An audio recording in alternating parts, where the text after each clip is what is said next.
I stood in the doorway of my brand new 2-bedroom bungalow keys, still warm in my palm, watching my entire family storm up my front walkway with suitcases in hand.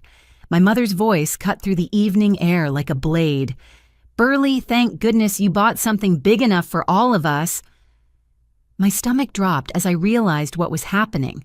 They hadn't come to congratulate me on my first home purchase. They'd come to move in. My brother Marcus grinned behind her, already calculating sleeping arrangements in his head. The chaos began before I could even process what was happening. My mother Patricia burst through my front door like she owned the place, dragging a massive floral suitcase behind her. My father Harold followed close behind, carrying what looked like half a household worth of belongings. But it was Marcus who made my blood run cold. He strolled in carrying his 3-year-old son Tyler on his shoulders, while his wife Cassidy pushed a stroller containing their 18-month-old daughter Emma. Finally, some space to breathe. Patricia announced, setting her suitcase down in the middle of my pristine living room. She looked around with the satisfied expression of someone surveying their new kingdom. "This will work perfectly for all of us." I watched in stunned silence as my family began spreading out through my home like they were claiming territory. Harold immediately started examining my furniture arrangement, muttering something about better traffic flow and optimizing the space. Cassidy had already found my bathroom and was changing Emma's diaper on my brand new cream-colored sofa. "Wait, what exactly is happening here?" I managed to stammer, still clutching my house keys. Marcus laughed like I'd told the funniest joke he'd ever heard. "Come on, Burley. We've been planning this for months, ever since I lost the construction job and we got that eviction notice. Mom told us you were buying a place big enough for everyone." My heart sank into my stomach. Months. "Of course, sweetheart," Patricia said, already rearranging my coffee table to make room for Tyler's toy trucks. "When you told us you were house hunting, we naturally assumed you were thinking about the family. You know how expensive housing has gotten. It just makes sense for us all to pool our resources." Harold nodded approvingly as he measured the distance between my couch and television. "Smart financial planning, Burley. Your marketing salary can easily cover the mortgage on a place this size, and we'll all contribute what we can." I felt the room spinning slightly. "But this is only a 2-bedroom house." "2 bedrooms is plenty," Patricia waved dismissively. "You can take the smaller room and Marcus and Cassidy can have the master with the babies. Your father and I will set up in the living room. Tyler loves sleeping bags anyway, don't you, sweetie?" Tyler had discovered my bookshelf and was systematically pulling volumes onto the floor. "Grandma, can I have my own corner for my toys?" "Of course, darling," Patricia beamed. "Aunt Burley has plenty of space for everyone." Cassidy looked up from the diaper-changing operation on my sofa. "This is so much better than that awful apartment we were in. Emma will love having a yard to play in once she starts walking more." I tried to find my voice again. "But I never said you could live here. I bought this house for myself." Harold stopped measuring and fixed me with a stern look that transported me straight back to childhood. "Burley family helps family. Your mother and I sacrificed plenty to put you through college. We took out a second mortgage on our house to pay for your education. Don't you think it's time you returned the favor?" The guilt hit me like a physical blow. It was true that my parents had struggled financially to support my education. I'd graduated debt-free because of their sacrifices. But this wasn't what I'd imagined when I thought about paying them back someday. "I want to help," I said carefully, "but I need to understand what's really happening here. Marcus, you said you got an eviction notice." Marcus shifted uncomfortably, adjusting Tyler on his shoulders.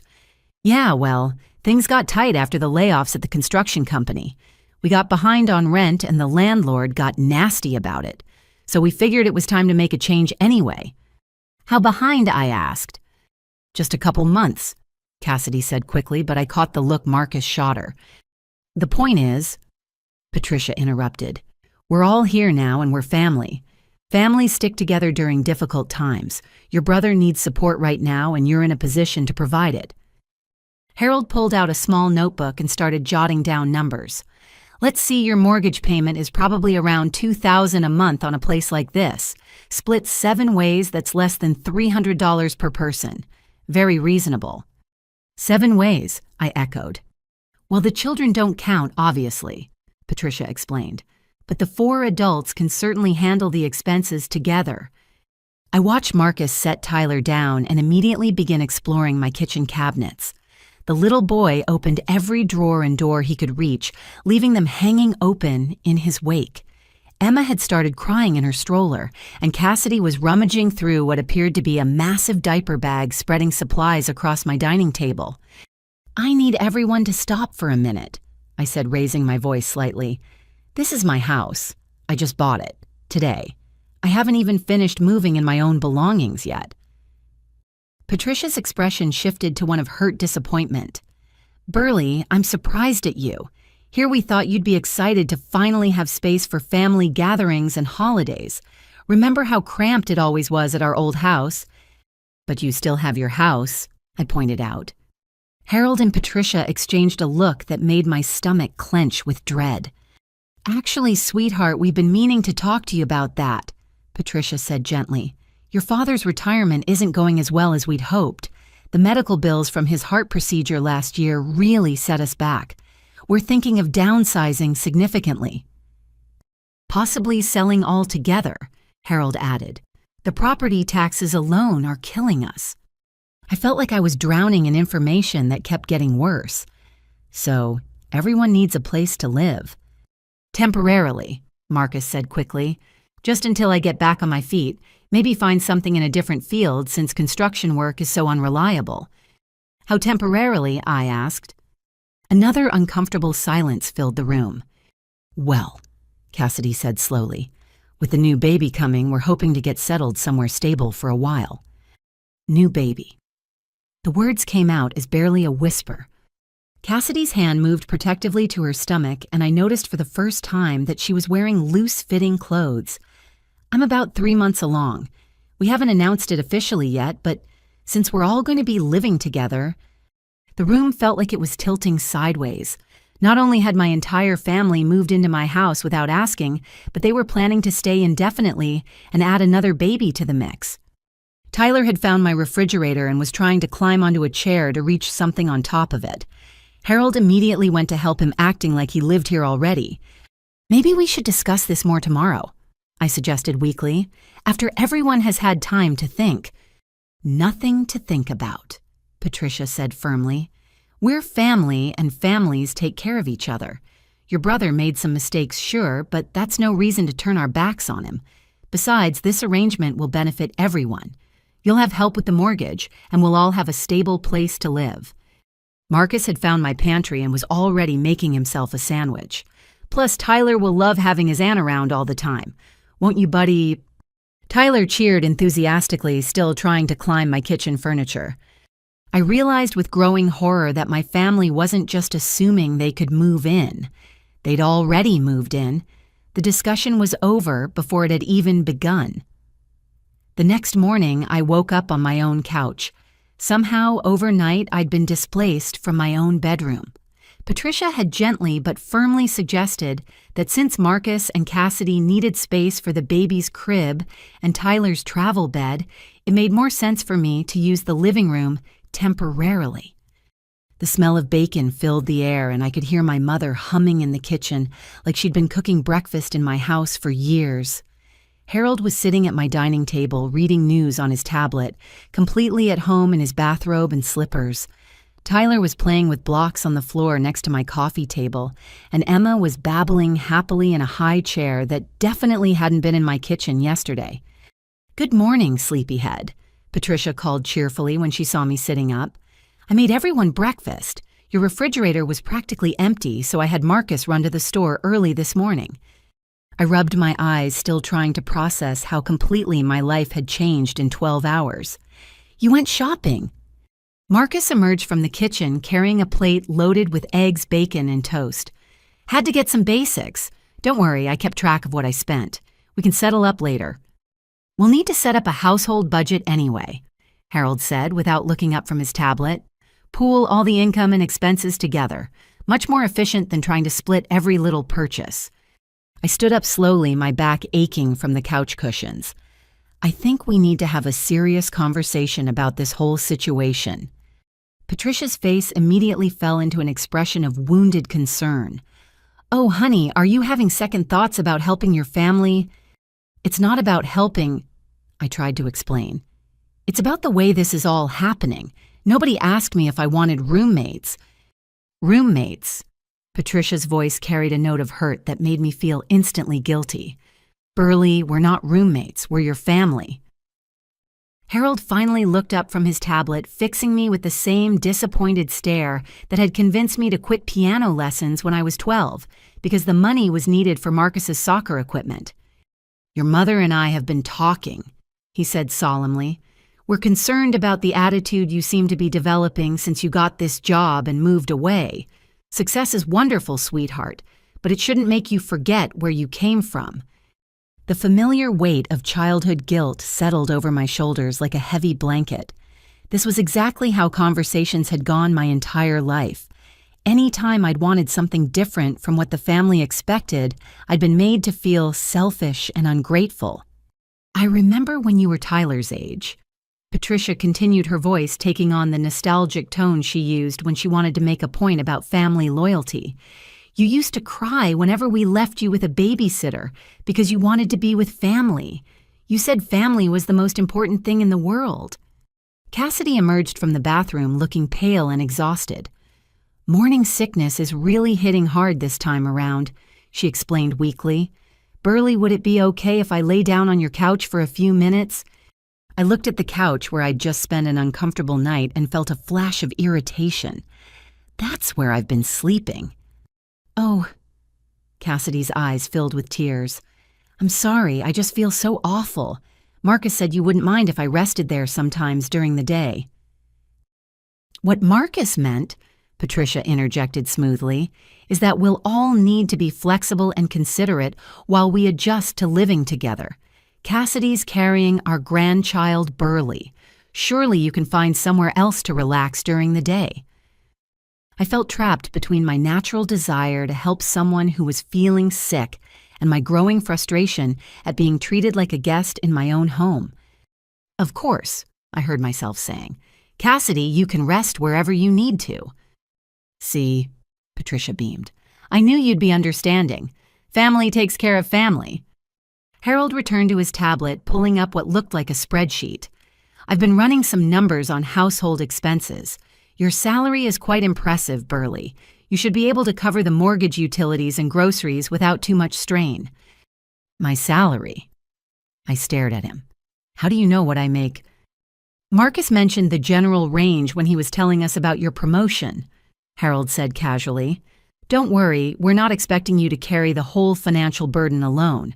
Everyone will contribute what they can. What can you contribute? I asked Marcus directly. He shifted uncomfortably, bouncing Emma on his knee. Well, the unemployment benefits help, and I'm looking for work actively. Once I get something steady, I'll be pulling my weight financially. How long have you been unemployed? Just a few months, he said quickly. 6 months, Cassidy corrected quietly, then looked stricken like she'd said something wrong. The job market is tough right now. Patricia jumped in defensively. Marcus has been trying very hard to find work. It's not his fault that employers these days don't value loyalty and hard work like they used to. Harold nodded solemnly. Which is exactly why family support is so crucial during difficult times. Your brother needs encouragement and assistance, not judgment. I felt the familiar pattern closing around me. Every time I tried to ask practical questions, the conversation shifted to my character flaws and lack of family loyalty. It was the same emotional manipulation that had convinced me to give Marcus my college fund money when I was 16 because he needed a car more urgently than I needed education savings. I'm not judging anyone, I said carefully. I just want to understand what everyone's expectations are. Our expectations are simple, Patricia said with a sweet smile. We expect to be a family, to support each other and share resources like families do. For how long? As long as it takes, Harold said firmly. You don't put time limits on family support, Burley. Tyler had finished eating and was now exploring my living room with the thorough attention of a 3-year-old. He discovered my bookshelf and was systematically pulling books onto the floor while narrating an elaborate story about dragons and princesses. "Tyler, sweetie, be careful with Aunt Burley's books," Cassidy called weakly from where she was now lying on my couch. "It's fine," Marcus said. "Kids need to explore. Burley doesn't mind, do you—" I watched Tyler grab my signed first edition of a favorite novel and start flipping through it with sticky fingers. "Actually, could you maybe redirect him to some toys instead?" Patricia's expression shifted to one of subtle disappointment. "Of course, if you value your possessions more than your nephew's natural curiosity and development." The comment hit exactly where it was intended to. I immediately felt guilty for caring about material objects when Tyler was just being a normal child. "I didn't mean it like that," I backtracked. "We know you didn't, sweetheart," Patricia said gently. "It's just going to take some adjustment for everyone. Living with children requires patience and flexibility." Harold looked up from his spreadsheet again. "Speaking of adjustments, we'll need to discuss some practical matters. Your internet plan will probably need upgrading to handle more users, and the grocery budget will obviously need to increase significantly." "How significantly?" "Well, let's see." He consulted his notes. 7 people instead of 1 means roughly 7 times the food costs, plus diapers, baby formula when Cassidy stops nursing Emma children's snacks and supplies. I'd estimate around $600 to $800 per month, just for groceries. My current grocery budget was about $150 per month. The number he'd just quoted represented more than half my take-home pay. "That seems like a lot," I said weakly. "Children are expensive," Patricia agreed sympathetically. "But they're also blessings, and family is more important than money." Marcus stood up to chase after Tyler, who had moved on to investigating my entertainment center. "Don't worry, Burley. Once I get working again, I'll help with all the expenses. This is just temporary." "How temporary?" I asked again. "Just until we get back on our feet," Cassidy said from the couch. "Maybe a year or so. Definitely before the new baby gets too big." A year. The word hung in the air like a physical weight. I'd been thinking in terms of a few weeks, maybe a month, at the absolute longest. "A year's a long time," I said carefully. "Time flies when you're surrounded by family," Patricia said warmly. "You'll see. This is going to be wonderful for everyone." I looked around my living room, which had been transformed overnight into what looked like a daycare center mixed with a refugee camp. Toys, blankets, and baby supplies covered every surface. My carefully chosen decor had disappeared under the practical necessities of housing 7 people in a space designed for 1. For the first time since buying my house, I wondered if I'd made a terrible mistake. I woke up the next morning to the sound of Tyler jumping on my bed and Emma's crying echoing through the hallway. Somehow, overnight, the sleeping arrangements had shifted again. Harold explained that Patricia's back had been bothering her from the couch, so they'd moved into my bedroom while I was at work yesterday. I was now permanently relocated to the living room sofa. "Just until we figure out a better long-term arrangement," Patricia assured me, as she bustled around the kitchen making breakfast for everyone. She'd completely taken over my morning routine, cooking elaborate meals that used up groceries faster than I could comprehend. Marcus emerged from the shower singing loudly, clearly comfortable in his new living situation. He'd found my expensive shampoo and was apparently using it liberally based on the amount left in the bottle. "Morning, sis," he called cheerfully. "Hope you don't mind, but I invited Danny over tonight for dinner. Figured it was time to show off the new family setup." "Danny?" I asked, still groggy from another uncomfortable night on the couch. "My buddy from work," Marcus explained. "Well, my buddy from when I had work. He's been letting me store some stuff at his place, but now I can finally bring it all over here." The word "here" hit me like a physical blow. He wasn't storing things at my house temporarily. He was moving his belongings here permanently. Harold looked up from where he was sitting at my dining table with a calculator and a stack of papers spread in front of him. "I've been working on our household budget," he announced. The good news is that your salary can definitely cover our basic expenses if we're careful about unnecessary spending." He slid a detailed spreadsheet across the table toward me. I stared at numbers that showed my entire paycheck being distributed among mortgage, utilities, groceries, and family expenses, with about $50 left over for what he'd labeled Burley's personal discretionary spending. "What about my gym membership?" I asked weakly. "Luxury expense," Harold said dismissively. "You can exercise at home now that you have family around to motivate you." "And my student loan payments. We'll need to look into deferment options," he said. "Family housing takes priority over old debts." Patricia brought me a plate of eggs and bacon that I hadn't asked for, setting it down with a maternal smile. "Don't worry about all the financial details, sweetheart. Your father has always been good with numbers. He'll make sure everything works out fairly for everyone." Cassidy appeared in the hallway wearing one of my bathrobes, her hair wet from the shower. "Burley, I hope you don't mind, but I borrowed some of your shampoo and conditioner. The pregnancy is making my hair so dry and brittle." I stared at my bathrobe, which I'd been looking forward to wearing after my own shower. "That's fine," I heard myself saying. "You're so generous," Cassidy said warmly. "Marcus said you wouldn't mind sharing personal items since we're all family now." Tyler came running into the kitchen carrying one of my decorative vases, pretending it was a rocket ship. Patricia laughed indulgently while I watched my grandmother's antique crystal being waved around by a 3-year-old. "Tyler, maybe we should find you some toys to play with instead," I suggested gently. "This is more fun than toys," Tyler declared, making explosive sound effects as he crashed the vase into an imaginary planet. "Children need to use their imagination," Marcus said proudly. "He's really creative for his age." "But that's a family heirloom," I explained.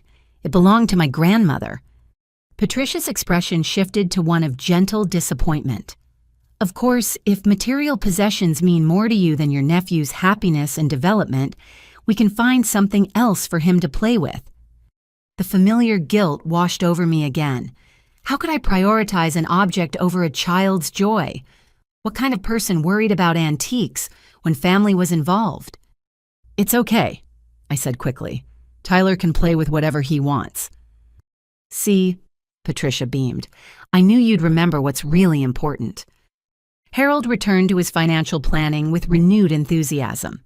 "Now about the household contribution structure. I'm thinking we set up automatic transfers from your account to cover all the major expenses.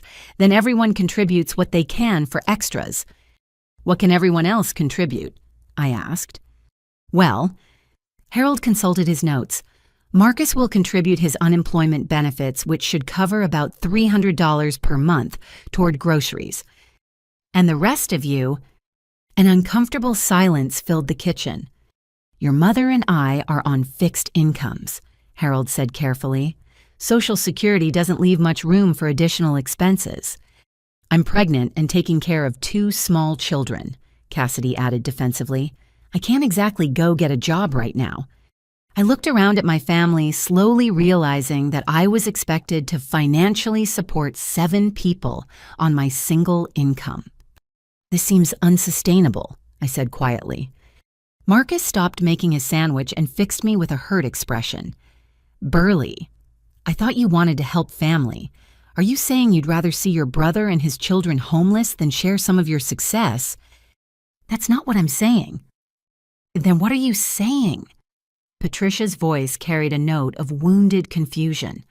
"Because it sounds like you're complaining about helping the people who love you most." My phone rang, interrupting the increasingly tense conversation. The caller ID showed my neighbor Janet's name. "Hello. Burley, honey, I hope you don't mind me calling, but I wanted to check on you. There's been a lot of activity at your house the past couple days, and I just wanted to make sure everything was okay." I walked toward the living room for privacy, but Harold followed, clearly curious about the conversation. "Everything's fine, Janet. My family is staying with me for a while." "Oh, how lovely," Janet said, though her tone suggested she found the situation less lovely than her words indicated. "It's just that there was quite a bit of noise last night, and my husband mentioned seeing several cars parked in your driveway pretty late." I looked out the window and realized that Marcus's car, Harold's truck, and Cassidy's small sedan were all crowded into my driveway, overflowing onto the street. "I'm sorry about the noise," I said. "We'll try to keep it down." "Of course, dear, and I don't want to pry, but the gentleman who was outside smoking around midnight was talking quite loudly on his phone. Something about finally having a permanent address for his benefits paperwork." My stomach clenched. Marcus had been outside conducting business calls about establishing residency at my address. "I'll talk to everyone about keeping conversations private," I said weakly. After I hung up, Harold was studying me with interest. "Neighbor problems already. Just some concerns about noise levels." "We'll need to be considerate," Patricia agreed. "Though I hope the neighbors understand that families sometimes require more space and activity than single people." Marcus returned from the kitchen with a triumphant expression. "Great news, I got through to the unemployment office and I've officially changed my address to here for all my benefits. Should make everything much easier." "You changed your address?" I stared at him. "Well, yeah, I live here now. Made sense to update all my paperwork." Harold nodded approvingly. "Smart thinking. We should all probably update our addresses for official purposes. Driver's licenses, voter registration, that sort of thing." The room felt like it was spinning slightly. My family wasn't just staying with me temporarily, they were establishing legal residency at my address. "Did anyone think to ask me about this?" I said quietly. "Ask you about what?" Patricia looked genuinely confused. "About using my address for official business." "Sweetheart, this is where we live now," Patricia explained patiently. "Of course we need to use this address for important paperwork." Tyler chose that moment to trip over one of Emma's toys, sending my grandmother's vase flying. It hit the hardwood floor with a crystalline crash, shattering into dozens of pieces. The silence that followed felt deafening. "Oops," Tyler said in a small voice. "Accidents happen," Marcus said quickly, swooping down to pick up Tyler before he could step on the broken glass. "Kids break things sometimes. That's just part of life." I stared at the shattered remains of something that had been in my family for 3 generations, now reduced to sparkling fragments on my living room floor. "I told you this would happen," I whispered. "And that's exactly the kind of attitude we need to work on," Patricia said gently. "Objects can be replaced, Burley. Children cannot. What matters is that Tyler wasn't hurt." Harold was already getting the broom, taking charge of the cleanup like he owned the house. No point crying over accidents. These things happen in active households.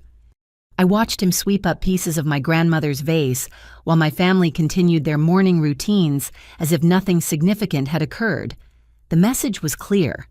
My concerns and attachments meant nothing compared to their comfort and convenience.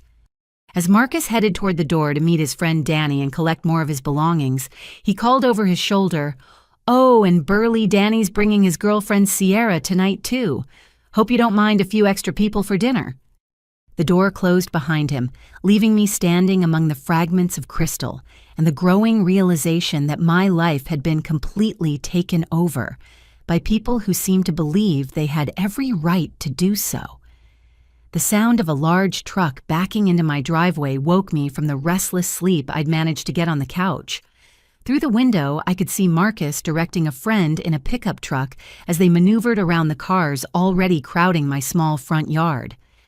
"Danny's here," Tyler announced excitedly, pressing his face against the glass. "And he brought a big truck." Patricia emerged from my bedroom wearing my bathrobe and smiled at the scene outside. How wonderful that Marcus has such helpful friends. Family friends become our friends too. I watched with growing dread as Danny hopped out of the truck, followed by a young woman with bright pink hair, who must have been Sierra. But it was the truck bed that made my stomach drop completely. It was loaded with furniture boxes and what appeared to be an entire household worth of belongings. "I thought Marcus said he just had a few things stored at Danny's place," I said weakly. Harold looked up from his morning coffee completely unconcerned. Young people always underestimate how much stuff they actually have. Better to get it all moved at once than make multiple trips. Marcus burst through my front door with his arms spread wide in a triumphant gesture. Surprise, I managed to get everything together sooner than expected. Danny was free today, so we figured we'd just knock out the whole move. The whole move? I echoed. Yeah, all my stuff that's been scattered around different places since we lost the apartment. Now I can finally get properly settled in. Sierra bounded into my living room with the enthusiasm of someone who found the whole situation delightful. This is so exciting. Marcus has told us so much about your beautiful new home. It's wonderful that you're able to help family like this. Danny appeared in my doorway carrying a large box labeled Marcus, kitchen stuff. Where do you want this? He asked Marcus, not me. Just set it in the kitchen for now, Marcus replied. We'll sort through everything later.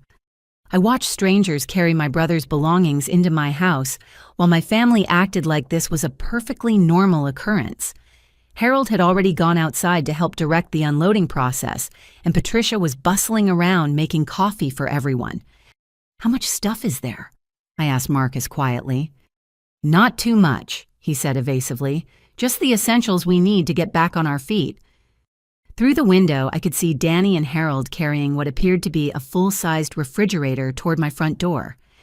A refrigerator. I stared at Marcus. I already have a refrigerator. That old thing, Marcus laughed. Mine's practically new. We'll just put yours in the garage for backup. My refrigerator is less than a year old. Exactly why it'll keep perfectly fine in the garage, he said, as if this explanation made perfect sense. Sierra settled onto my couch next to Cassidy, immediately launching into animated conversation about pregnancy and babies. I caught fragments about morning sickness remedies and the best brands of diapers, apparently assuming she'd be a regular presence in my house.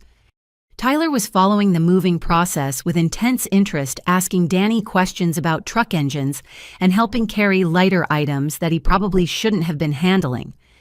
Is this going to take all day? I asked Marcus as more boxes appeared. Probably just a few hours, he said cheerfully. Sierra brought sandwiches for everyone, so we won't even need to stop for lunch. The casual mention of meal planning for a group of people in my house highlighted how completely my space had been taken over. Decisions were being made about my home, my schedule, and my resources without any input from me whatsoever. Harold and Danny maneuvered the refrigerator through my front door, immediately beginning to disconnect my appliance to make room for Marcus's. Wait, I said, panic rising in my voice. You can't just replace my refrigerator. We're not replacing it, Harold said patiently. We're upgrading it. Marcus's model has more freezer space, which we'll need for the larger household. But this is my house. Patricia paused in her coffee preparation to give me a concerned look. Of course it's your house, sweetheart. That's exactly why you have the power to make generous decisions that help your family. Sierra looked up from her conversation with Cassidy, her expression shifting to one of awkward confusion. Oh, is there some kind of problem? Marcus said everyone was excited about the living situation. The weight of public expectations settled over me like a heavy blanket.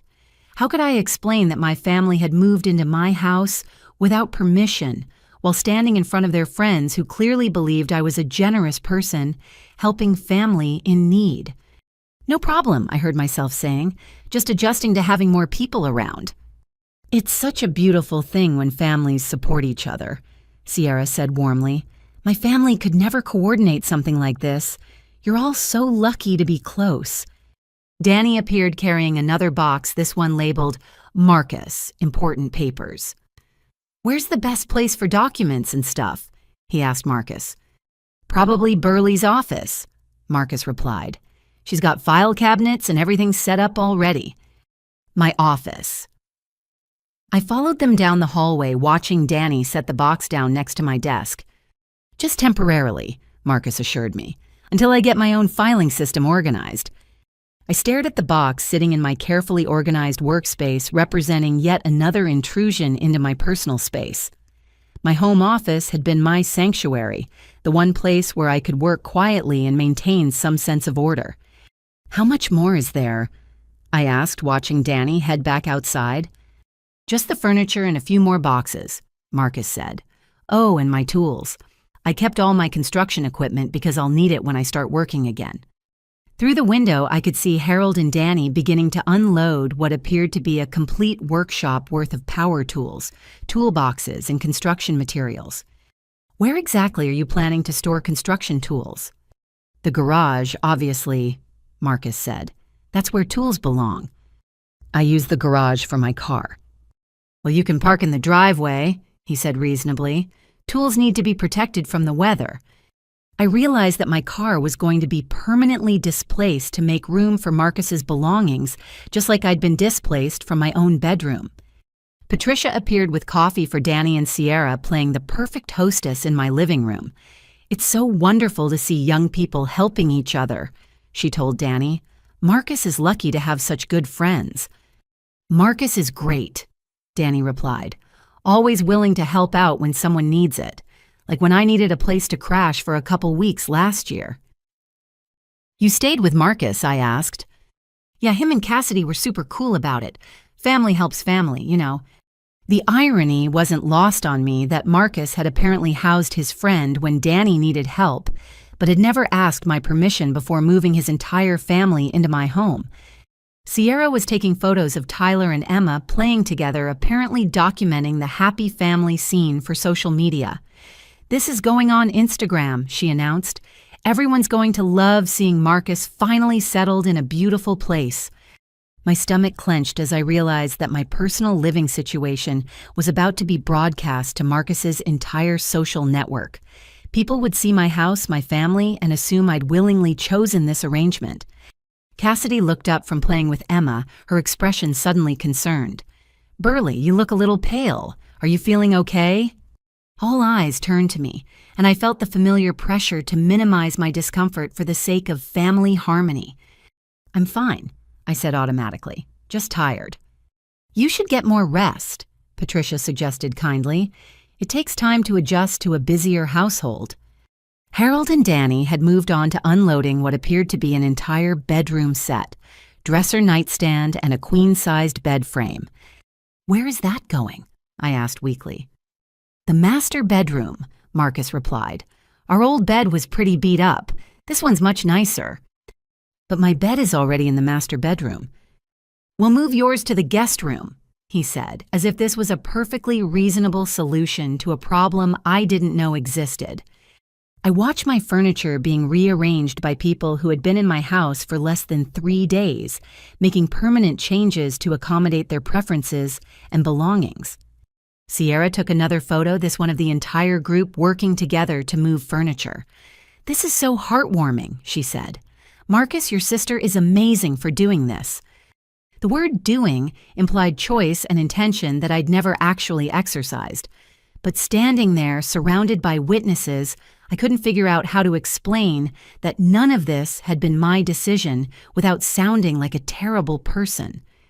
Family is everything, Patricia said warmly, putting her arm around my shoulders for Sierra's next photo. We're so proud of Burley for opening her home to everyone. The camera flashed, capturing what would look like a moment of family unity and generosity. But all I could think about was how completely my life had been taken over by people who seemed to believe they had every right to do so.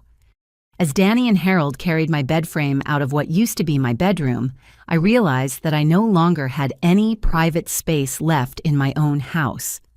That evening, after Danny and Sierra finally left, Harold spread a collection of papers across my dining table with the methodical precision of someone conducting a business meeting. Bank statements, bills, and calculators covered the surface, while Patricia made tea for everyone like this was a perfectly normal family gathering. Now that everyone's settled in properly, Harold announced, it's time to establish our household financial structure. I sat down reluctantly, still reeling from watching my entire home be reorganized without my consent.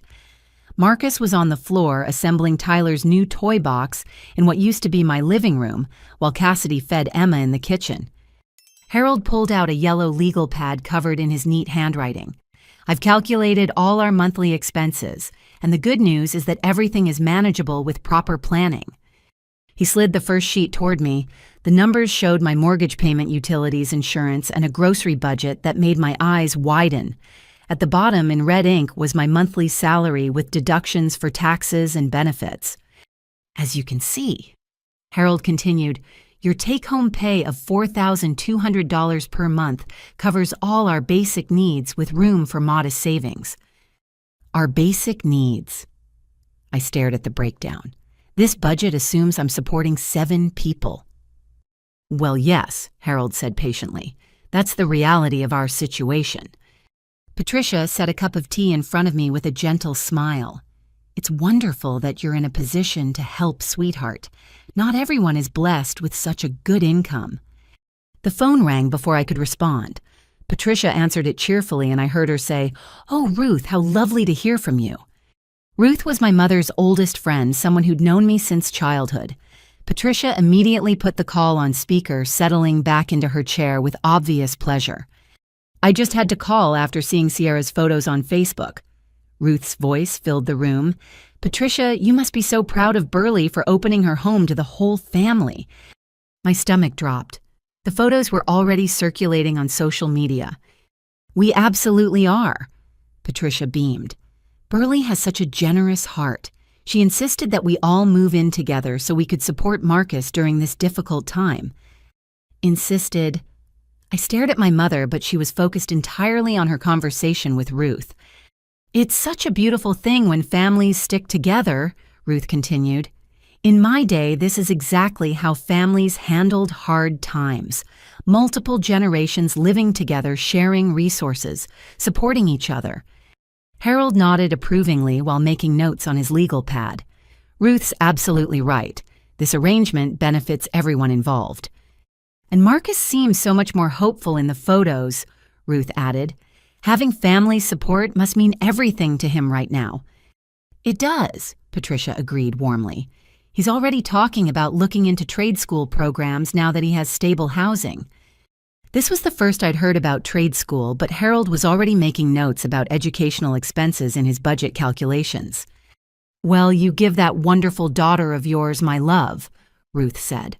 She's doing something truly special. After Patricia hung up, the silence in the room felt heavy with expectation. That was nice of Ruth to call, I said carefully. She's not the only one, Patricia replied. I've gotten calls from your Aunt Linda and Cousin Jennifer, too. Everyone's so impressed with your generosity. Harold returned to his financial planning with renewed focus. Now about monthly contributions from everyone else. Marcus will provide $300 from his unemployment benefits toward groceries and household supplies. What about everyone else? I asked. Harold consulted his notes. Your mother and I are on fixed incomes, as I mentioned. Social Security provides exactly enough to cover our personal necessities and medications. And Cassidy, I'm pregnant, Cassidy called from the kitchen, her voice carrying a note of exhaustion. And I'm taking care of 2 small children full time. That's a valuable contribution to the household. Marcus looked up from the toy assembly project. Plus, someone needs to be here during the day to keep an eye on things. Home security, you know. I realized that my family had reorganized their entire explanation of the living situation. Instead of admitting they needed financial help, they were presenting themselves as providing valuable services to me. Harold pulled out another sheet of paper. I've also been looking into some additional financial opportunities for our household. What kind of opportunities? Well, for instance, you can claim Marcus's children as dependents on your tax return since they're living in your house now. That should provide substantial tax benefits. Is that legal? Perfectly legal, Harold assured me. The IRS allows taxpayers to claim dependents who live in their household for more than half the year. Marcus had moved on to setting up what appeared to be a gaming system connected to my television. Plus, Cassidy's been looking into state assistance programs. Turns out there are benefits available for families with young children. What kind of benefits? Cassidy appeared from the kitchen carrying Emma. Childcare assistance, food stamps, medical coverage, things that help families get back on their feet. Using my address and income information. Well, we live here now, Cassidy said reasonably. and the programs are based on household composition and income. I felt a growing sense of panic as I realized my family was systematically involving me in government benefit applications and tax strategies without my knowledge or consent. Harold pulled out yet another document. There's also the matter of your mortgage interest deduction. With a larger household, we might qualify for additional homeowner benefits. The household, he clarified, since everyone contributes to the mortgage through their various forms of support. I looked around at my family, slowly understanding that they'd constructed an elaborate financial justification for their presence in my home. Every person had been assigned a role that made them essential to the household operation. What if I wanted to live alone again? I asked quietly. The room fell silent except for the sound of Tyler playing with his toys and Emma babbling softly. Patricia's expression shifted to one of hurt confusion. Why would you want that, sweetheart? We're finally all together as a family. But what if I did? Harold set down his pen and fixed me with a serious look. Burley, you've made commitments now. Marcus has established residency here for his benefits and parole requirements. The children are enrolled in local programs. Your mother and I have begun the process of selling our house. You're selling your house?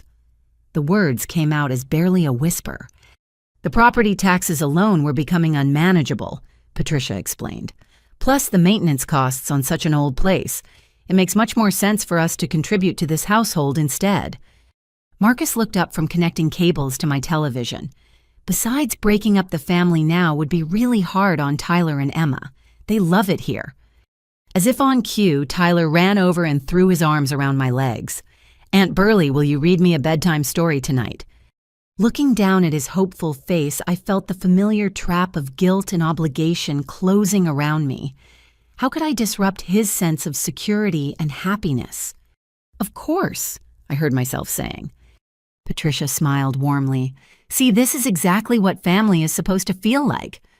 Harold returned to his calculations with satisfaction. Now, about the monthly budget implementation. I suggest we set up automatic transfers from your checking account to cover all the major expenses, then track additional costs through a shared household ledger. I stared at the papers spread across my dining table, each one representing another way my family had woven themselves into my financial and legal life. What had started as a temporary housing arrangement was rapidly becoming a permanent entanglement that would be difficult to unravel. Marcus had successfully connected his gaming system and was testing it with Tyler's enthusiastic assistance. The sound of video game music filled my living room, adding to the sense that my quiet, orderly life had been completely transformed. This is going to be great, Marcus announced. Tyler's going to love having all these games to play. I watched my nephew's excited face and realized that even if I wanted to reclaim my space and independence, I was now responsible for the happiness and stability of people who had built their entire lives around my resources. The trap had been expertly laid and I was completely caught. I woke up the next morning to my phone ringing at 7:30. The caller ID showed a number I didn't recognize, but something about the early hour made me answer anyway. Is this Burley Morrison? A professional male voice asked. Yes, this is Burley. This is Officer Thompson with the County Parole Office. I'm calling to verify the residence of Marcus Morrison for his monthly compliance check. My blood ran cold. I sat up on the couch looking around at my living room, which still showed signs of yesterday's furniture rearrangement. I'm sorry, what kind of check? Standard procedure, Officer Thompson explained. Marcus is required to maintain verified housing as part of his parole conditions. He's listed your address as his permanent residence, so I need to confirm he actually lives there. The phone was snatched from my hand before I could respond. Patricia had appeared beside the couch and was already speaking into the receiver. Good morning, Officer Thompson. This is Patricia Morrison, Marcus's mother. Yes, Marcus lives here permanently with his family. This is his stable housing arrangement. I tried to take the phone back, but Patricia moved away, continuing her conversation with confident authority. He's been living here since his release, and it's working out wonderfully. Very stable environment for him and his children. After she hung up, I stared at her in shock. Marcus is on parole. Was on parole, Patricia corrected. He's almost finished with his supervision period. Just a few more months of check-ins. Harold emerged from my bedroom, apparently having overheard the conversation. Nothing serious, he assured me. Just some trouble from his younger days. Everyone makes mistakes. Marcus appeared from the bathroom, clearly having heard his name mentioned. What's going on? Officer Thompson called to verify your address, Patricia explained. I told him everything was fine. Great, Marcus said with obvious relief. Thanks for handling that, Mom. I felt like I was drowning in information that kept getting worse. What exactly was Marcus on parole for? An uncomfortable silence filled the room. Just some financial difficulties, Marcus said vaguely. Nothing violent or anything like that. What kind of financial difficulties? Harold stepped in with the tone he used when he wanted to end uncomfortable conversations. The details aren't important, Burley. What matters is that Marcus has learned from his mistakes and is committed to making better choices. The details are important if I'm housing someone on parole without knowing about it, I said, my voice rising slightly. Cassidy emerged from the kitchen with Emma looking distressed by the tension in the room. Please don't argue in front of the children, she pleaded. Tyler ran into the room carrying a juice box, apparently oblivious to the adult conversation happening around him. Marcus, I said firmly, I need to know what you were convicted of. He shifted uncomfortably, avoiding eye contact. Credit card fraud, he said finally, and some check kiting issues, but that was years ago. Theft. Financial mistakes, Patricia corrected sharply, and he's paid his debt to society. Harold pulled out his wallet and extracted several cards. Speaking of financial matters, I've been meaning to show you these. I updated my driver's license and voter registration to this address yesterday. I stared at the official documents showing my address as Harold's permanent residence. You changed your legal address. Well, I live here now, he said reasonably. It's important to have accurate documentation. Patricia nodded approvingly. I'm planning to update mine today too, and we should probably add Marcus and Cassidy to your homeowner's insurance policy, since they're permanent residents.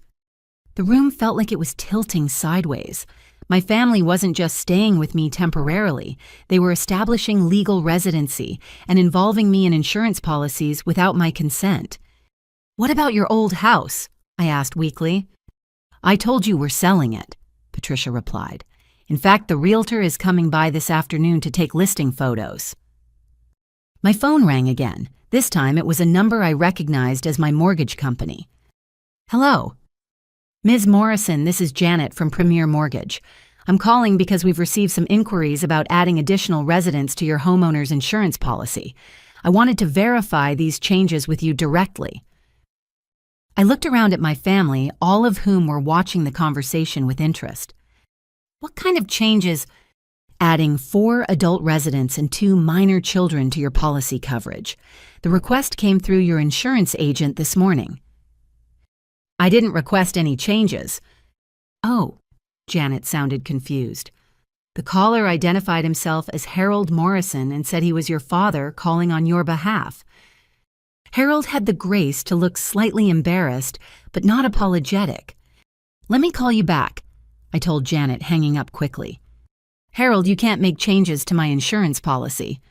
I was just trying to make sure everyone was properly covered, he protested. What if something happened and we weren't protected? That's not the point. You can't make financial decisions about my property without asking me. Marcus looked up from where he was helping Tyler open his juice box. Burley, you're being kind of dramatic about this stuff. We're family. We look out for each other.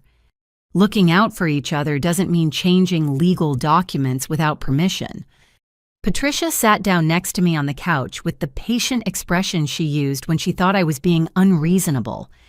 Sweetheart, I think you're getting overwhelmed by all the practical details of having a larger household. These are just administrative tasks that need to be handled. The mail truck pulled up outside and Marcus immediately went to check for deliveries. He returned with a stack of letters, sorting through them casually. Looks like my unemployment office sent some paperwork here, he announced. And Cassidy's got something from the WIC program. WIC program? Cassidy looked up from feeding Emma. Women, Infants, and Children Nutrition Assistance. It helps with grocery costs for the babies. Using this address, well, this is where we live now, she said defensively, and where the children live. I realized that government agencies were now sending official mail to my address for multiple family members, further establishing their legal residency. Marcus was still sorting mail. Oh, and there's something here about school enrollment for Tyler. School enrollment. The local elementary school, Marcus explained. Tyler needs to be registered for next year and they require proof of address. You're enrolling him in school using my address. Patricia nodded approvingly. Children need educational stability, Burley. It would be cruel to keep moving Tyler around between different schools. I felt like I was being buried under an avalanche of legal and financial obligations that I'd never agreed to take on. What happens if I want everyone to move out? I asked quietly. The room fell silent again, but this time the quality of the silence felt different, more tense. Harold set down the mail and fixed me with a serious look. Burley, that would create some significant legal complications now. What kind of complications? Well, Marcus's parole requires stable housing. Moving him could violate his supervision agreement. And Tyler's school enrollment creates educational custody issues, Patricia added. Children can't just be uprooted arbitrarily. Cassidy's eyes filled with tears. Plus, I'm pregnant and high risk. My doctor specifically said I need to avoid stress and major changes. I looked around at my family, slowly realizing that every decision they'd made over the past few days had created legal and practical barriers to their removal from my home. Marcus returned to playing with Tyler, but I caught him watching me with an expression I couldn't quite read. Besides, Harold said, returning to his morning paperwork, breaking up this household arrangement would be financially devastating for everyone involved. How so? Well, I've already put our old house on the market based on the assumption that we'd be living here permanently, and Marcus has commitments tied to this address now. Patricia patted my hand gently. The point is, sweetheart, we're all committed to making this work. It's not just about housing anymore, it's about family. As I sat surrounded by mail addressed to other people and legal documents establishing their residency in my home, I realized that what had started as an unwelcome surprise visit had become a carefully orchestrated takeover of my entire life. And getting out of it was going to be far more complicated than I'd ever imagined. The doorbell rang that afternoon while I was attempting to work from my home office, which had become increasingly difficult with Tyler's toys scattered across the floor and Marcus's boxes stacked against my file cabinets. I could hear Patricia answering the door, followed by voices that didn't sound friendly. "We're looking for Marcus Morrison," a gruff male voice said. "I'm sorry, who's asking?" Patricia replied, her tone shifting from welcoming to cautious. I got up from my desk and walked toward the front of the house, arriving just as two men pushed past my mother into my living room. They were both large, intimidating figures dressed in dark clothing, and they clearly weren't here for a social visit. "Marcus around?" the taller man asked, scanning the room like he owned the place. Marcus appeared from the kitchen, his face immediately draining of color when he saw the visitors. "Rico, Tony, what are you guys doing here?" "What do you think we're doing here?" Rico replied, his voice carrying an unmistakable threat. "You've been dodging our calls." Tyler, who had been playing on the floor, looked up with wide eyes at the scary strangers in his living room. Cassidy immediately scooped him up and backed toward the hallway with Emma in her other arm.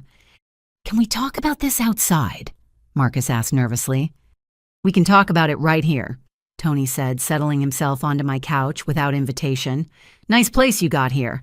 Much better than that dump you were living in before." Harold had emerged from the bedroom and was standing uncertainly in the hallway, clearly recognizing that something dangerous was happening, but unsure how to handle it. "How much?" Rico asked Marcus bluntly. "How much what?" Marcus tried to play dumb, but his voice was shaking. "Don't be stupid," Rico said. "How much do you owe us?" An uncomfortable silence filled my living room, while my family exchanged glances that suggested this conversation had been expected. "About 8,000, Marcus admitted finally. The number hit me like a physical blow. $8,000 in debt to people who looked like they collected payments through violence. Plus interest, Tony added helpfully. Call it $10,000 now. $10,000, Patricia gasped. Rico looked around my living room appraisingly. Nice TV, good furniture. Looks like your family's doing pretty well for themselves.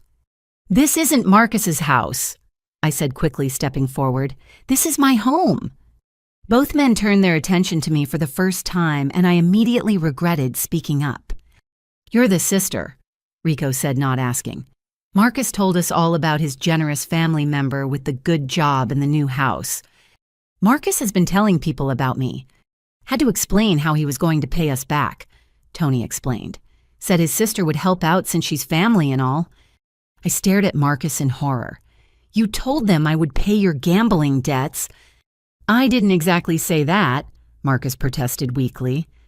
You said your sister had money and would take care of family obligations, Rico corrected. Those were your exact words. Harold stepped forward, trying to take control of the situation. Gentlemen, I think there's been some misunderstanding here. No misunderstanding, Rico said firmly. Marcus owes us money. He said his family would cover it. Here we are. Cassidy had retreated to the far end of the hallway with both children, but Tyler was still staring at the strangers with frightened curiosity. Why are the scary men mad at Daddy? Tyler asked loudly. Shh, baby, Cassidy whispered, but her voice was audible to everyone. Tony smiled, but it wasn't a pleasant expression. Smart kid. Daddy made some bad choices and now he needs to fix them. I don't have $10,000, I said desperately. But you've got this nice house, Rico pointed out. Good credit, probably. Ways to get money when family needs help. The implication was clear and terrifying. They expected me to find a way to pay Marcus's debts, and they were prepared to pressure me until I did. This is getting out of hand, Harold said, but his voice lacked any real authority. What's getting out of hand, Rico replied, is Marcus thinking he can just disappear and avoid his responsibilities. I wasn't disappearing, Marcus protested. I just moved in with family like I told you I would. And told us your family would help with the money situation, Tony added.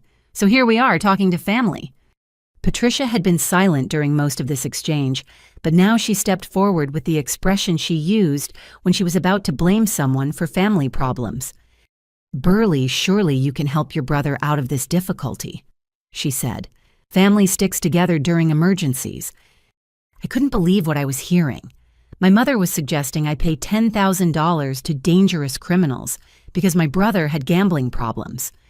I don't have that kind of money just lying around, I said. Home equity loan, Harold suggested helpfully.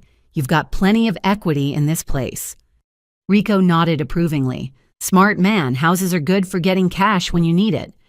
The conversation was spiraling into a nightmare where my own family was collaborating with criminals to pressure me into taking on massive debt. I need everyone to leave, I said, my voice shaking. This is my house and I want everyone out. Can't do that, Tony said calmly. Not until we work out this payment situation. You can't force me to pay someone else's debts. We're not forcing anything, Rico said reasonably. We're just having a family discussion about Marcus's obligations. Tyler started crying, overwhelmed by the tension and fear in the room. Cassidy tried to comfort him while backing further down the hallway. Look what you're doing to the children, Patricia said to me accusingly. They're terrified because you're being difficult about helping family. The blame was breathtaking. Somehow the presence of dangerous criminals in my living room was my fault because I wasn't immediately agreeing to pay my brother's gambling debts. Marcus looked around desperately. Maybe we could work out some kind of payment plan, small amounts over time. Time costs extra, Rico said, and we don't like waiting around for our money. How about this? Tony suggested, pulling out a small notebook. We'll give you 1 week to figure out the money situation. After that, we'll need to explore other options. What other options? I asked, though I was afraid to hear the answer. Let's just say we're very motivated to collect what we're owed, Rico replied, and we know where Marcus lives now. The threat was unmistakable. They knew my address and they were prepared to return with increased pressure if the debt wasn't paid. 1 week, Tony confirmed, standing up from my couch. We'll be back next Friday to check on your progress.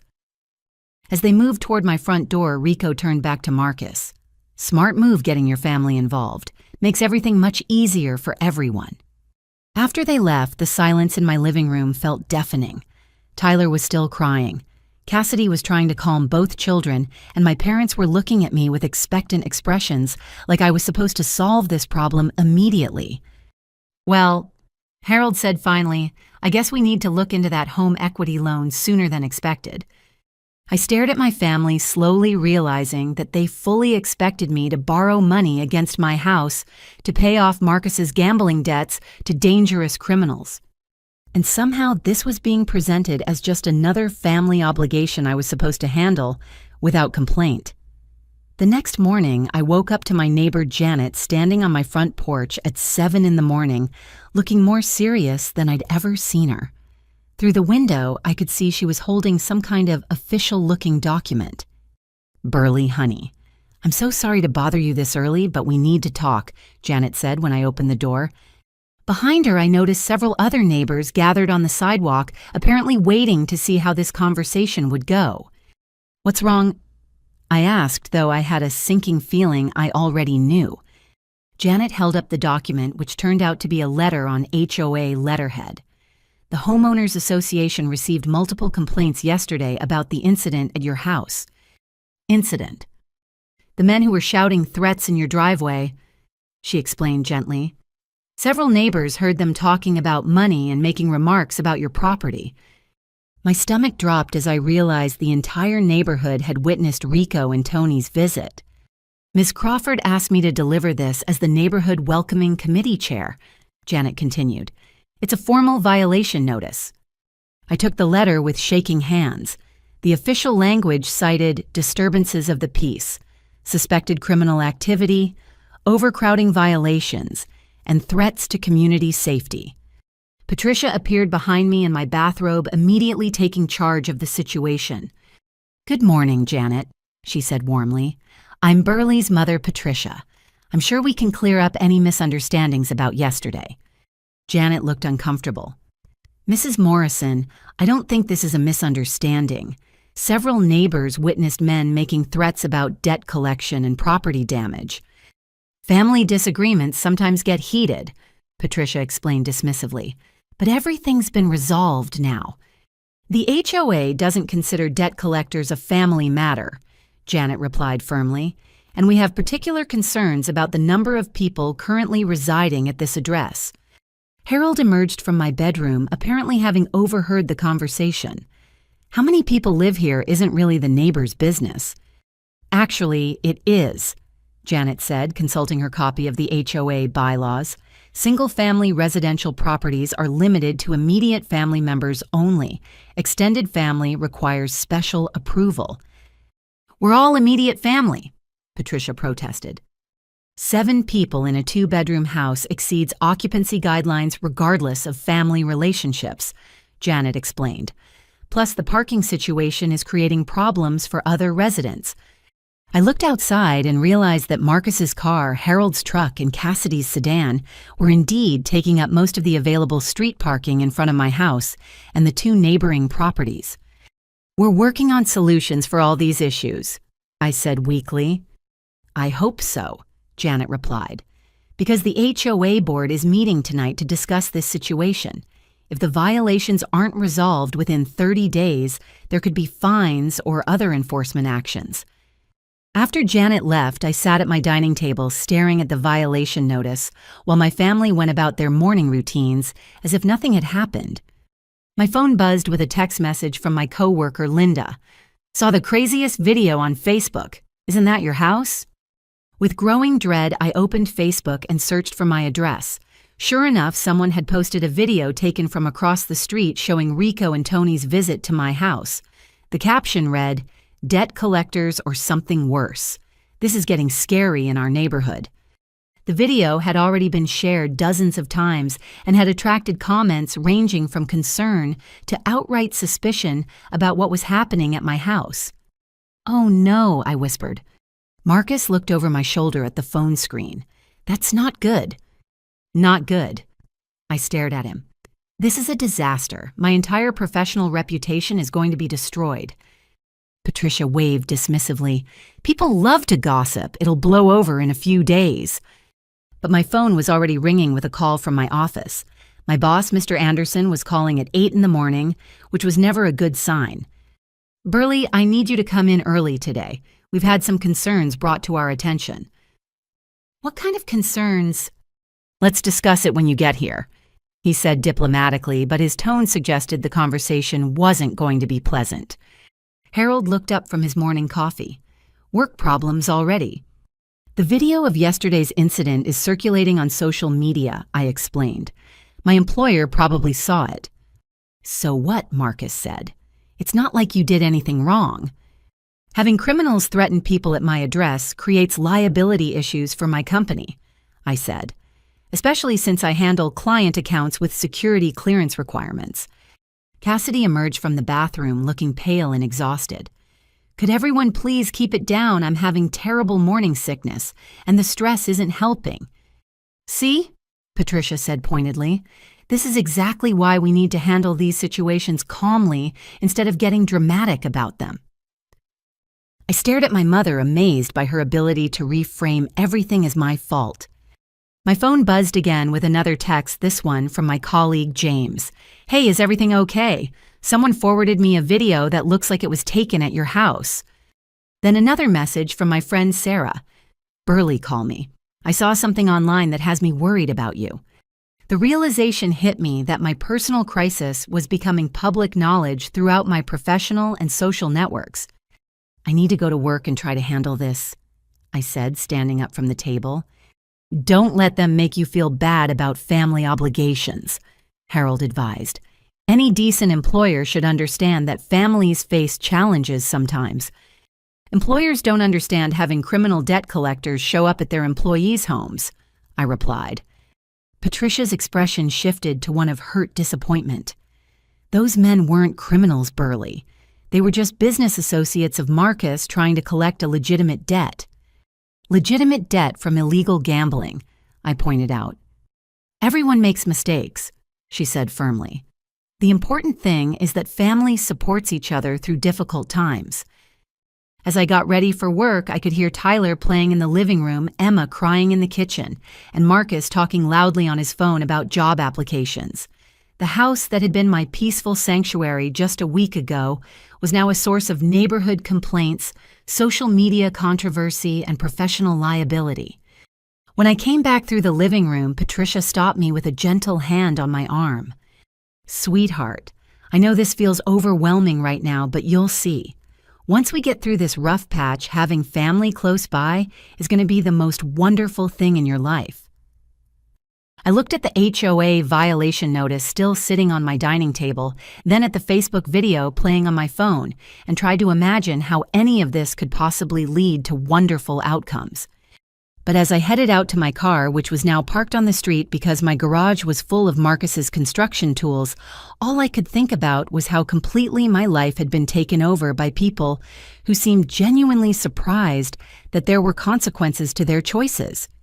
And somehow I was expected to fix all the problems they'd created while being grateful for the opportunity to help family. The meeting with Mr. Anderson was every bit as uncomfortable as I'd anticipated. He sat behind his desk with a folder that I suspected contained information about my home situation, while Sarah from HR observed from a chair in the corner. Burley, you've been an excellent employee for 3 years, Mr. Anderson began, which is why we wanted to discuss some concerns that have been brought to our attention. What concerns? Sarah opened her own folder. We received a call yesterday from a client who mentioned seeing social media posts about criminal activity at your address. My heart sank. It wasn't criminal activity, it was a personal family matter. I understand, Mr. Anderson said diplomatically, but we have to consider how these situations might affect our business relationships. Sarah consulted her notes. The client specifically mentioned concerns about your security clearance status. Several of our contracts require employees with access to sensitive information to maintain certain personal conduct standards. I haven't done anything wrong, I protested. We're not saying you have, Mr. Anderson replied, but association with individuals who have criminal backgrounds can sometimes impact security clearance eligibility. Criminal backgrounds. Sarah turned her computer screen toward me, showing what appeared to be a background check report with Marcus's name at the top. Your brother's criminal record came up during a routine verification process, she explained. Credit card fraud and identity theft convictions can be particularly problematic for employees who handle financial accounts. I stared at the report, seeing Marcus's crimes laid out in official language. The scope was much more extensive than he'd admitted to me. I didn't know about most of this when he moved in, I said weakly. We understand these are family matters beyond your control, Mr. Anderson said, but we've had to remove you from the Meridian account pending further review. The Meridian account represented about 30% of my yearly income through commission and bonuses. Losing it would be a significant financial blow. For how long? That depends on how the situation resolves itself, Sarah replied carefully. After the meeting, I sat in my car in the company parking lot trying to process how quickly my professional life was unraveling. My phone rang, startling me out of my thoughts. Burley, it's Officer Thompson from the parole office. I need to discuss something with you about Marcus Morrison's living situation. What about it? We've received reports about criminal associates visiting your address. Marcus is required to avoid contact with known criminals as part of his parole conditions. I didn't know they were criminals when they came to the house. I understand, but Marcus did. He should have contacted me immediately when they showed up. The conversation continued with Officer Thompson explaining that Marcus's parole could be revoked if criminal associates continued visiting my address. This would result in him being returned to prison, which would create custody issues for Tyler and Emma. What am I supposed to do? I asked. Marcus needs to demonstrate that he's taking steps to avoid further contact with these individuals, Officer Thompson explained, and you need to understand that continued criminal activity at your address could make you liable as well. After I hung up, I realized that my brother's legal troubles were now directly threatening my own freedom and legal standing. The drive home felt surreal. In less than a week, I'd gone from being a successful professional with a beautiful new home to someone whose career was in jeopardy and whose property was associated with criminal activity. When I walked into my house, I found Marcus setting up what appeared to be a home office in my former guest room, which had previously been designated as Cassidy and the children's space. What are you doing? I asked. Setting up a workspace? He replied cheerfully. I'm starting some freelance consulting work while I look for regular employment. What kind of consulting? Financial planning and investment advice, he said, seemingly oblivious to the irony. Turns out there's good money in helping people manage their resources better. I stared at him in disbelief. Marcus, you were convicted of financial fraud. That's exactly why I understand the pitfalls people need to avoid, he explained. Personal experience makes me uniquely qualified to help others. Patricia appeared from the kitchen with a pleased expression. Isn't it wonderful Marcus is finally using his talents productively? He can't run a financial consulting business from my house, I said. Why not? Harold asked, emerging from my bedroom with what looked like business cards. It's perfect. Professional address, quiet environment, family support. I took one of the business cards which listed Marcus's name, financial consultant, and my address as his business location. You made business cards using my address. Just temporary ones, Marcus said, until I get established and can afford office space. My phone rang again. This time it was my insurance agent. Burley, I need to clarify something about your homeowner's policy. We've received reports about business activities being conducted at your residence. What kind of reports? Someone called claiming they'd been solicited for financial services by a consultant operating out of your address. Residential policies don't typically cover commercial activities. After I hung up, I realized that Marcus's consulting business was creating additional insurance liability issues on top of everything else. "Marcus," I said, trying to keep my voice calm, "you can't run a business from my house without my permission." "I'm not running a business," he protested. "I'm just doing some freelance work to contribute to household expenses." Harold nodded approvingly. "Finally taking initiative to help with the financial burden." "The financial burden that exists because you all moved in without asking," I pointed out. Patricia's expression shifted to one of familiar disappointment. "Burley, your brother, is trying to be responsible and contribute to the household. I would think you'd be pleased." Cassidy appeared from the bathroom, still looking pale from morning sickness. "What's all the arguing about now?"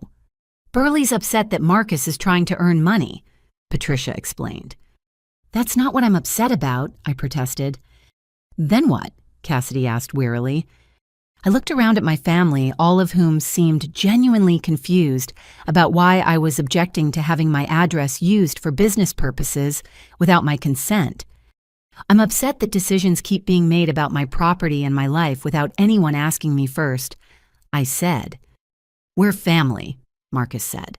"We don't need formal permission for every little thing." "Using my address for business purposes isn't a little thing." Harold pulled out his legal pad, apparently ready to solve the problem with more financial planning.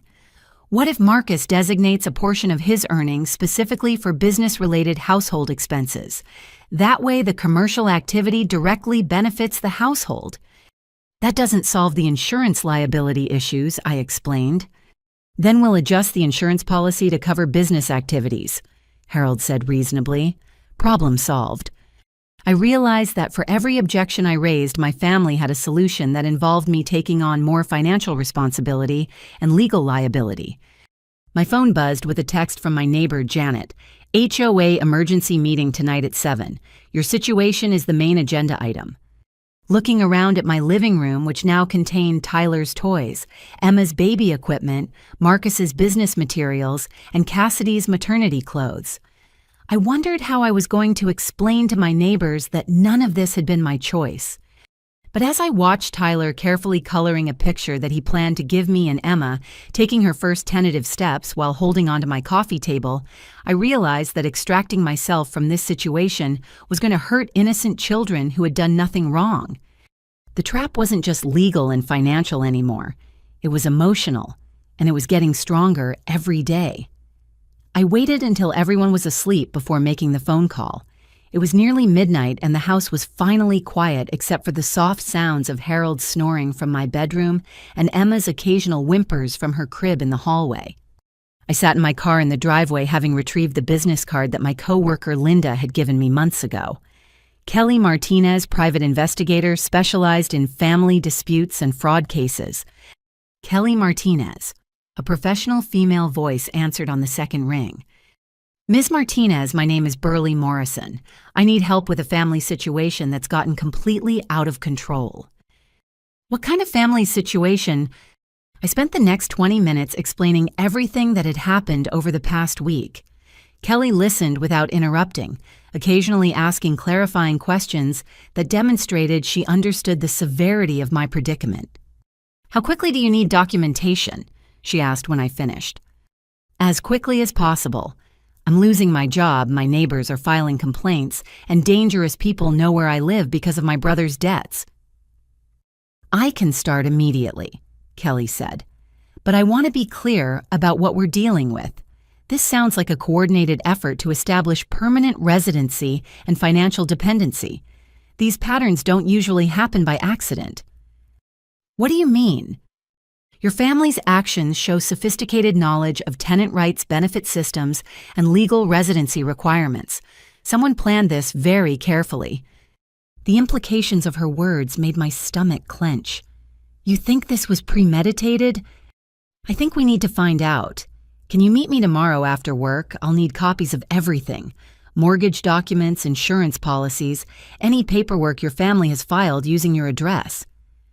After I hung up, I sat in my car looking at my house, which glowed with warm light from every window.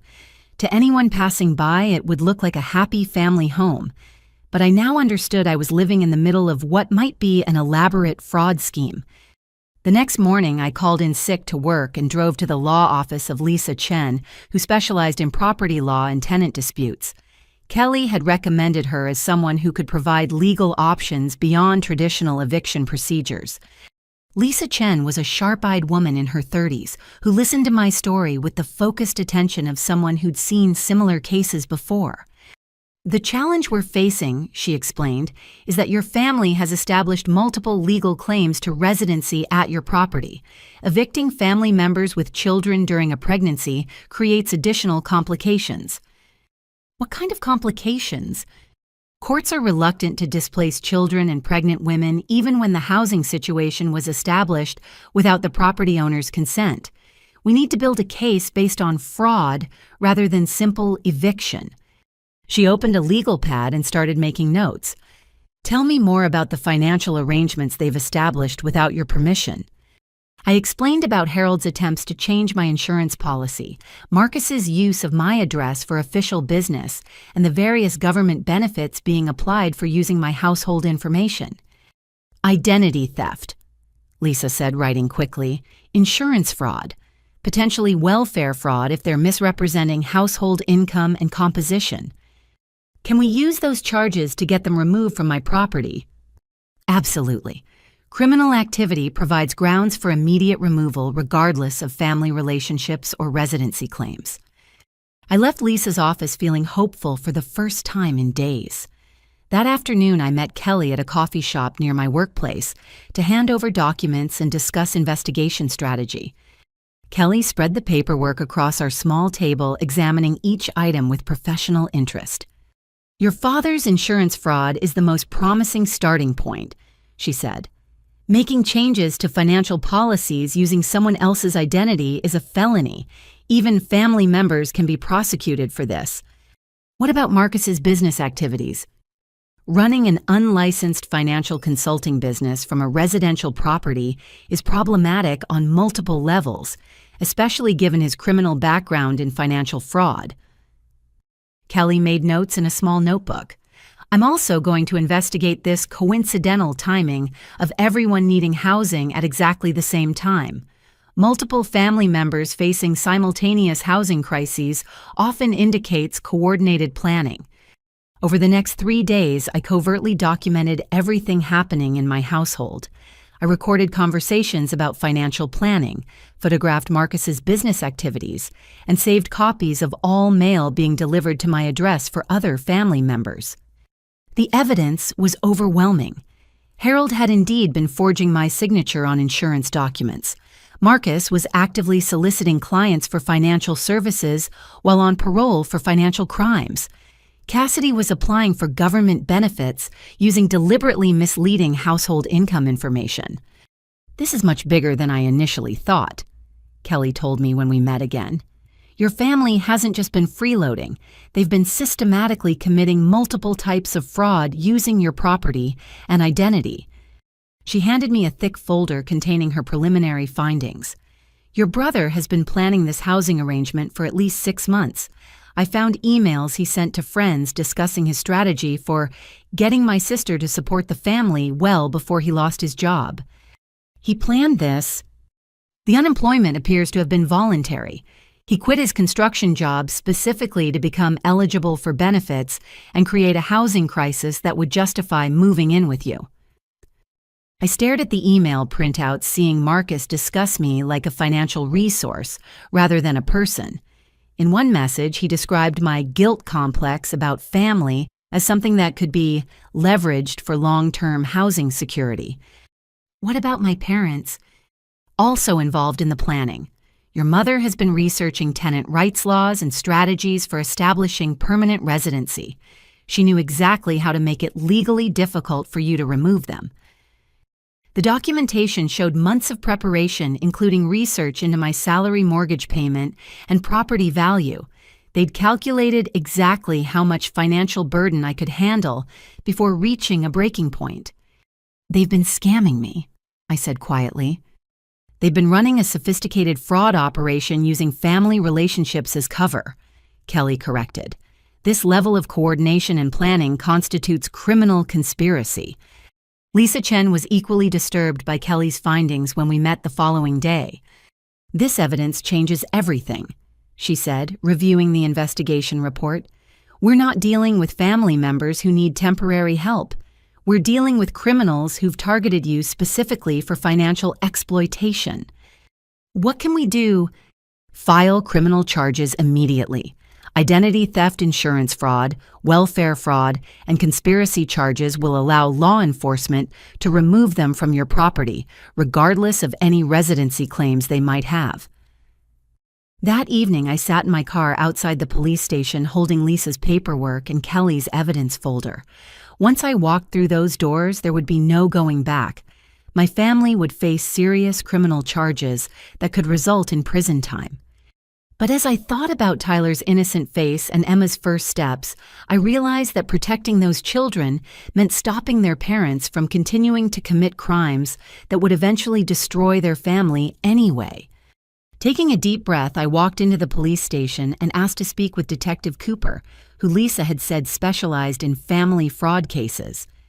"I need to report multiple crimes being committed by my family members," I told him, "and I have extensive documentation to support the charges." Detective Cooper listened to my story with the patient attention of someone who'd handled similar cases. When I finished explaining the situation, he nodded grimly. "This is definitely criminal behavior," he confirmed. "And you're not the first family member we've seen targeted by this type of systematic fraud." As I handed over Kelly's evidence folder, I realized that what I'd thought was the worst week of my life was actually just the beginning of getting my life back. Detective Cooper assigned the case, immediately recognizing the urgency of my situation. Within 48 hours, he'd begun building a comprehensive criminal investigation that went far beyond what I'd initially reported. "Your family's activities have attracted attention from multiple agencies," he explained when he called me at work. "The insurance fraud your father committed triggered an automatic investigation by the State Insurance Commission." "How serious is that?" "Insurance fraud is a felony that carries significant prison time, but that's not all we've discovered." He arranged to meet me that evening at Kelly's office, where they'd been coordinating their investigations. The conference room table was covered with documents, photographs, and what appeared to be surveillance reports. Kelly spread out a series of photographs showing Marcus meeting with various people at coffee shops and restaurants around town. "Your brother's consulting business is much more extensive than you realized," she explained. "He's been actively soliciting elderly clients for investment advice, specifically targeting people with significant retirement savings. But he's on parole for financial crimes." "Exactly," Detective Cooper said, "which makes his current activities a violation of his parole conditions and potentially a new set of felony charges." Lisa Chen had joined the meeting with a stack of legal documents. "We've also uncovered evidence that your family has been running similar housing scams on other relatives." "Other relatives?" "Your cousin Jennifer in Phoenix, your Aunt Linda in Denver. The pattern is identical. Sudden housing crisis, emotional manipulation, establishment of legal residency, then systematic financial exploitation." I stared at the documents showing official complaints from family members across 3 different states. "How many people have they done this to?" "At least 6 that we've identified so far," Detective Cooper replied. "Your case is the most recent, but it's also the most extensively documented thanks to your investigation efforts." Kelly pulled out another folder. "There's more. Your father's financial manipulations extend beyond insurance fraud. He's been using your address to apply for credit cards, claiming to be an authorized user on your accounts." She showed me credit applications bearing Harold's signature and my address requesting cards with high spending limits based on my income and credit score. "I never authorized any of this." "Which makes it identity theft," Detective Cooper confirmed. "A federal crime that the FBI will be very interested in prosecuting." Lisa pointed to another set of documents.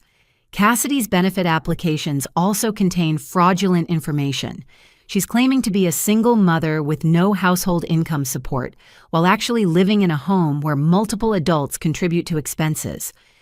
Even though I'm the only one actually contributing to expenses, I pointed out. That's welfare fraud, Detective Cooper explained. She's receiving benefits based on deliberately false information about her living situation and available support. The scope of the criminal activity was staggering. What I'd thought was a family housing arrangement was actually an organized fraud operation involving multiple felonies across several jurisdictions. What about Tyler and Emma? I asked. What happens to the children when their parents are arrested? Social services will be involved, Detective Cooper said gently. But that's actually better for the children than continuing to live in an environment where their parents are actively committing crimes. Kelly had been quiet during most of this discussion, but now she pulled out what appeared to be the most damaging evidence yet. This is the part that's going to upset you the most, she warned. We've discovered that your family has been planning this operation for over a year. She handed me a series of printed emails and text messages between Marcus Patricia and Harold dating back to before Marcus quit his construction job. In the messages, they discussed my promotion at work, my house hunting activities and strategies for getting Burley to support the family permanently. Patricia had researched my salary range and calculated how much financial burden I could handle. Marcus had deliberately sabotaged his employment situation to create a crisis that would justify the housing arrangement. They targeted me, I whispered, reading through the communications. They've been watching your life and planning this takeover for months, Kelly confirmed. This wasn't a family emergency. This was a premeditated crime. Detective Cooper leaned forward in his chair. The good news is that this level of premeditation actually strengthens our case significantly. These communications prove conspiracy and intent, which elevates all the other charges. What happens now? We execute arrest warrants tomorrow morning, he said. We've coordinated with the parole office social services and the federal investigators handling the identity theft charges. Lisa consulted her legal notes. Once the arrests are made, we can immediately file for emergency removal of all unauthorized residents from your property.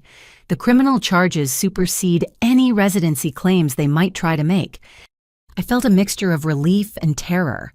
Tomorrow morning, my house would be cleared of family members, but Tyler and Emma would potentially be placed in foster care while their parents faced serious criminal charges. Is there any way to protect the children from going through the trauma of seeing their parents arrested? I asked. We're planning the arrests for early morning when the children are likely to be asleep, Detective Cooper assured me. Social services will have child advocates present to handle the transition as gently as possible.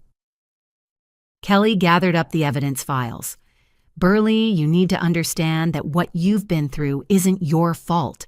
These people are sophisticated criminals who've been running this operation on multiple family members. You're a victim, not an enabler. As I drove home that night, I realized I was returning to my house for the last time while it was occupied by people who'd been systematically destroying my life. Tomorrow, everything would change. But sitting in my driveway, looking at the warm lights in every window and thinking about Tyler's bedtime story requests and Emma's first attempts at words, I couldn't help wondering if I was making the right choice.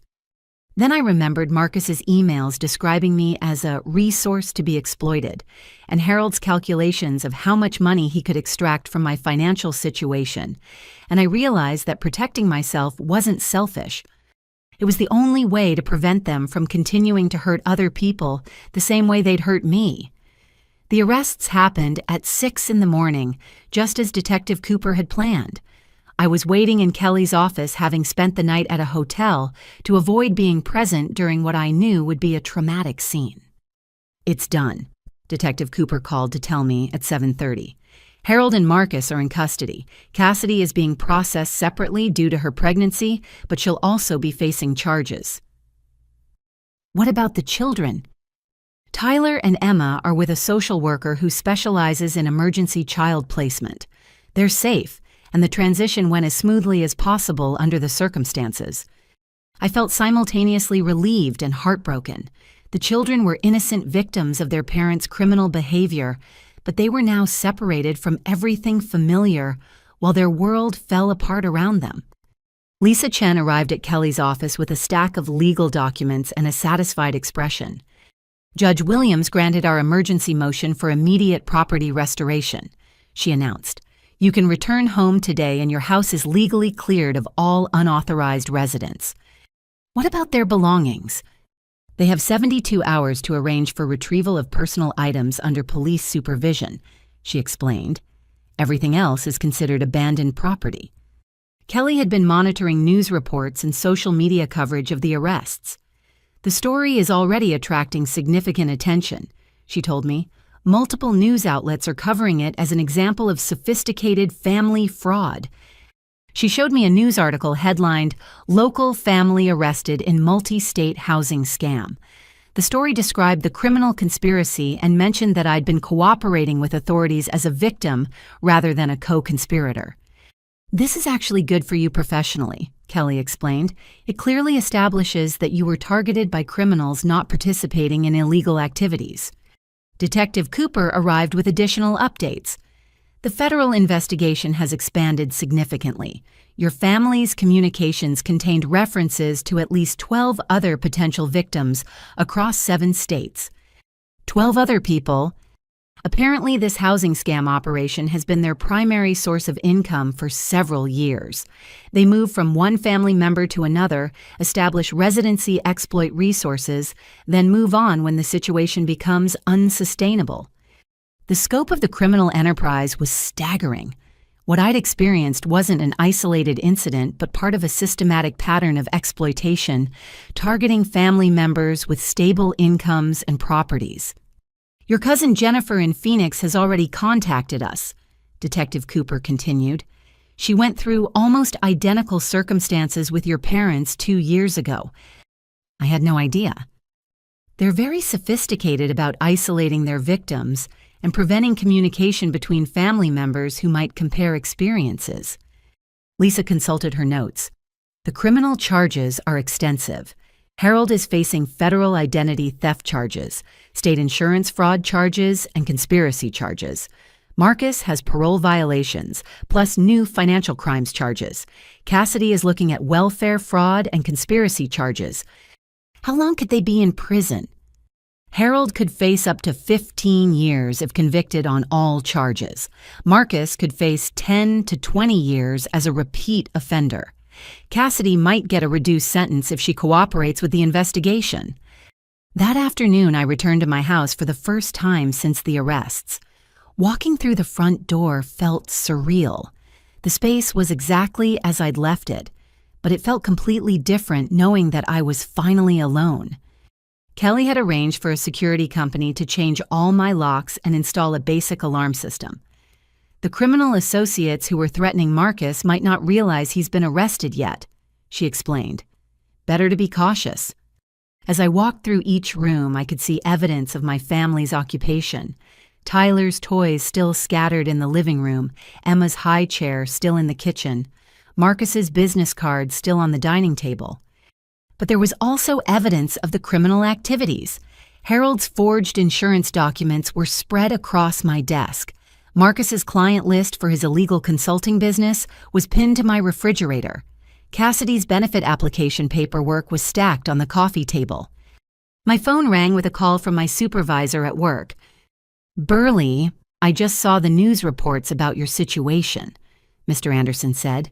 "We had no idea you were dealing with criminal family members." "I didn't know they were criminals either," I replied honestly. "HR wants to schedule a meeting to discuss reinstating you on the Meridian account. It's clear now that you were a victim rather than someone with questionable associations." The relief was overwhelming. My professional reputation was being restored as quickly as it had been damaged. That evening, Cassidy called me from the county jail. "Burley, please," she said, her voice shaking. "I need you to understand that I didn't know how extensive their planning was. I thought we were just asking family for temporary help." "Cassidy, I can't talk to you without my attorney present." "I want to cooperate with the investigation," she said quickly. "I can provide information about other families they've targeted, but I need help with Tyler and Emma. They don't have anyone else." The mention of the children hit me like a physical blow. Despite everything their parents had done, Tyler and Emma were innocent victims who needed protection and stability. "What kind of cooperation?" I asked carefully. "I can testify against Marcus and your parents. I have recordings and documents showing how they planned everything. But I need someone who cares about my children to help navigate the custody situation." After I hung up, I sat in my quiet living room, finally experiencing the peace and solitude I'd been craving for weeks. But instead of feeling purely relieved, I found myself thinking about Tyler's laugh and Emma's bedtime routine. Kelly arrived that evening with final paperwork and an update on the investigation. "Cassidy's cooperation is going to be valuable," she explained. "She has evidence that could help convict the others and protect additional potential victims." "What about the children?" "That's complicated.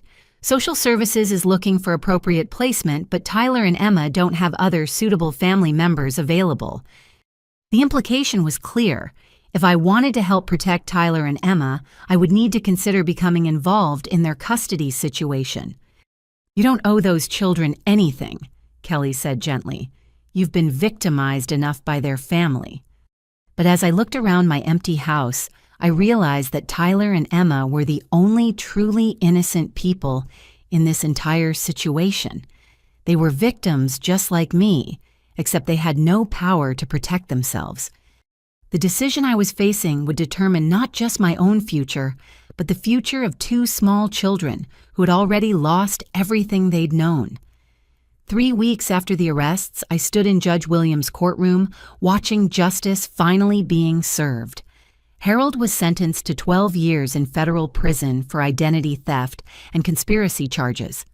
Marcus received 15 years as a repeat offender for financial crimes and parole violations. Patricia, who had initially tried to claim ignorance about the criminal activities, was sentenced to 8 years after evidence proved her central role in planning the conspiracy. This case represents a particularly troubling example of family members exploiting trust and emotional bonds to commit serious crimes. Judge Williams stated during sentencing, "The systematic nature of this criminal enterprise and the vulnerability of the victims demand significant consequences." Cassidy, who had cooperated fully with the investigation, received 5 years of probation and community service in exchange for her testimony. She would also be required to participate in financial literacy and parenting programs. Detective Cooper met with me after the sentencing to provide updates on the broader investigation. "Your family's arrest led to the discovery of the largest family fraud network we've ever encountered," he explained. 12 additional victims have come forward, and we've identified fraud totaling over $200,000 across multiple states. $200,000. "Your case was actually one of the smaller financial impacts because you stopped it relatively quickly. Some victims supported these criminals for years before realizing what was happening." Kelly had been documenting my recovery process for potential use in victim advocacy programs. "Your decision to investigate and report the crimes prevented them from targeting additional family members," she pointed out. "You've quite literally saved other people from going through what you experienced." The validation was important. For weeks, I'd struggled with guilt about the consequences for Tyler and Emma. But understanding that my actions had protected other potential victims helped me recognize that I'd made the right choice. My professional life had recovered completely. Not only was I reinstated on the Meridian account, but I'd been promoted to senior account manager after my supervisor learned about my courage in exposing the criminal conspiracy. "What you went through demonstrates exactly the kind of integrity and problem-solving ability we value in our senior staff," Mr. Anderson had explained during my promotion review. The neighborhood situation had also improved dramatically. Ms. Crawford from the HOA had personally apologized for the violation notices, and several neighbors had expressed admiration for how I'd handled such a difficult family crisis.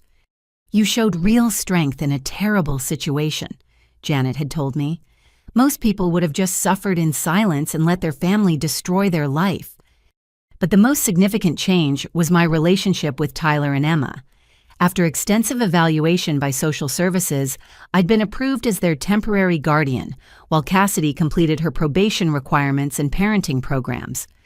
The children have already formed a strong attachment to you, the social worker had explained, and you're clearly committed to their welfare despite everything their parents put you through. Having Tyler and Emma in my home was completely different from the chaotic family invasion I'd experienced before. This time, I'd made the choice voluntarily with proper legal framework and support services in place. Tyler had adapted remarkably well to the new living situation. He was thriving in preschool and had stopped asking about his father, though he still occasionally requested to call his mother. Emma was taking her first confident steps and had begun calling me Burly Mama, which melted my heart every time. The house felt alive with their presence, but in a way that enhanced, rather than destroyed, my sense of home and independence. You've created exactly what a healthy family should look like, Lisa Chen observed during one of our legal consultations about the guardianship arrangement. The children have stability and security, but you maintain your autonomy and decision-making authority. 6 months after the arrests, I received a call from Detective Cooper with surprising news. Your family's crimes have attracted attention from federal investigators studying family fraud patterns, he explained. They want to interview you for a national database of victim experiences. What kind of database? Documentation that will help law enforcement and social services identify similar criminal patterns before they cause as much damage. Your case is being used as a model for how victims can successfully fight back. The FBI interview was both emotionally difficult and professionally validating. The investigators were particularly interested in the sophisticated manipulation tactics my family had used and how I'd managed to gather evidence while living under the same roof as the criminals. Victims in these situations usually feel too guilty and confused to take action, the lead investigator explained. Your ability to recognize the criminal behavior and build a case while protecting innocent children is extremely rare. A year after the ordeal began, I found myself testifying before a congressional subcommittee about family fraud and victim protection. My experience had become part of proposed legislation to strengthen penalties for criminals who exploit family relationships. Family members who commit these crimes cause particularly deep trauma because they violate the most fundamental bonds of trust, I told the legislators. But victims can fight back successfully when they have proper support and legal resources. After my testimony, several other family fraud victims approached me to share their own stories. Many had endured years of exploitation because they didn't understand that their family members were committing serious crimes. Your story gave me the courage to finally report my brother's financial abuse, one woman told me. I thought I was being a bad sister, but now I understand I was being a crime victim. Kelly and I had begun collaborating on a victim advocacy program that provided resources and support for people dealing with family fraud situations. Your experience demonstrates that it's possible to protect yourself while also protecting innocent family members, Kelly explained during one of our program presentations. You don't have to choose between family loyalty and personal safety. The program was already helping dozens of victims across the state, and we were receiving requests for expansion to other regions where similar crimes were being reported. But perhaps the most meaningful validation came from an unexpected source. Cassidy wrote me a letter from her halfway house where she was completing her probation requirements. I want you to know that what you did saved not just yourself, but Tyler and Emma, too, she wrote. They're thriving in ways they never could have if we'd continued down the path we were on. You showed them what a stable, healthy home actually looks like. She was working toward eventual reunification with her children, but under strict supervision and with extensive support services. The criminal charges had forced her to confront the dysfunction that had allowed her to participate in the fraud conspiracy. I'm learning to be the kind of parent Tyler and Emma deserve, she continued, and I'm grateful they have you to show them what family loyalty actually means, protecting people you love, not exploiting them. As I read her letter while Tyler and Emma played safely in my living room, I realized that standing up to my family's criminal behavior hadn't destroyed our family relationships. It had revealed which relationships were worth preserving and which were built on manipulation and exploitation. The children would grow up understanding that love and loyalty mean protecting each other's well-being, not enabling destructive behavior. And I had learned that protecting yourself from family manipulation isn't selfishness. It's often the most loving thing you can do for everyone involved. 1 year after the arrests, I stood in the same courtroom where my family members had been sentenced, but this time I was there for a very different reason. Cassidy was completing her final probation hearing, marking the end of her criminal supervision period. Ms. Morrison has consistently met all requirements of her probation. The supervising officer reported to Judge Williams. She has completed financial literacy courses, parenting classes, and 100 hours of community service. Her housing is stable, her employment is consistent, and her relationship with her children has improved significantly under supervised visitation. Judge Williams reviewed Cassidy's file carefully. Ms. Morrison, you've made remarkable progress over the past year. Your cooperation with the criminal investigation helped protect numerous potential victims, and your commitment to rehabilitation has been exemplary. I sat in the gallery holding Emma on my lap while Tyler colored quietly beside me. The children had maintained regular contact with their mother throughout her probation period, and their relationship had gradually strengthened as Cassidy learned healthier parenting skills. Your Honor, Cassidy said when invited to speak, I want to thank the court for giving me the opportunity to rebuild my life properly. I also want to acknowledge my sister-in-law, Burley, who protected my children when I failed to protect them myself. The formal proceeding concluded with Cassidy being released from probation with a clean record. She'd successfully completed all rehabilitation requirements and had no further legal obligations related to her criminal charges. Outside the courthouse, Cassidy and I sat on a bench while Tyler and Emma played on the nearby playground. I know this is going to sound strange, Cassidy said, but going through the criminal justice system was probably the best thing that could have happened to our family. How do you figure that? It forced me to confront how dysfunctional our family patterns were, she explained. I grew up thinking that manipulating and exploiting people was normal family behavior because that's what Marcus's parents modeled. She watched Tyler carefully navigate the playground equipment while Emma toddled around the safer areas. When I met Marcus, I thought his family's ability to work the system was clever survival strategy. I didn't recognize it as criminal behavior until I was forced to examine it objectively during the legal proceedings. Over the past year, Cassidy had completed not just court-mandated programs, but additional therapy and education on her own initiative. She'd secured stable employment as a medical office assistant and was living in a small apartment across town. The children are thriving with you in ways they never did in our chaotic household, she continued. They have routine stability and clear boundaries. They know they're safe and loved. It was true. Tyler was excelling in kindergarten and had developed confidence and social skills that had been stunted in the previously unstable environment. Emma was walking and talking on schedule and showed none of the developmental delays that sometimes resulted from early childhood trauma. What are your plans going forward? I asked. I want to continue building a healthy relationship with Tyler and Emma, but I'm not requesting custody changes, Cassidy said. They're settled and happy with you. Disrupting that for my convenience would be selfish. Her growth over the past year had been remarkable. The scared, manipulated young woman who'd participated in criminal activities had evolved into someone who prioritized her children's well-being over her own desires. I'm also planning to get involved in victim advocacy work, she continued.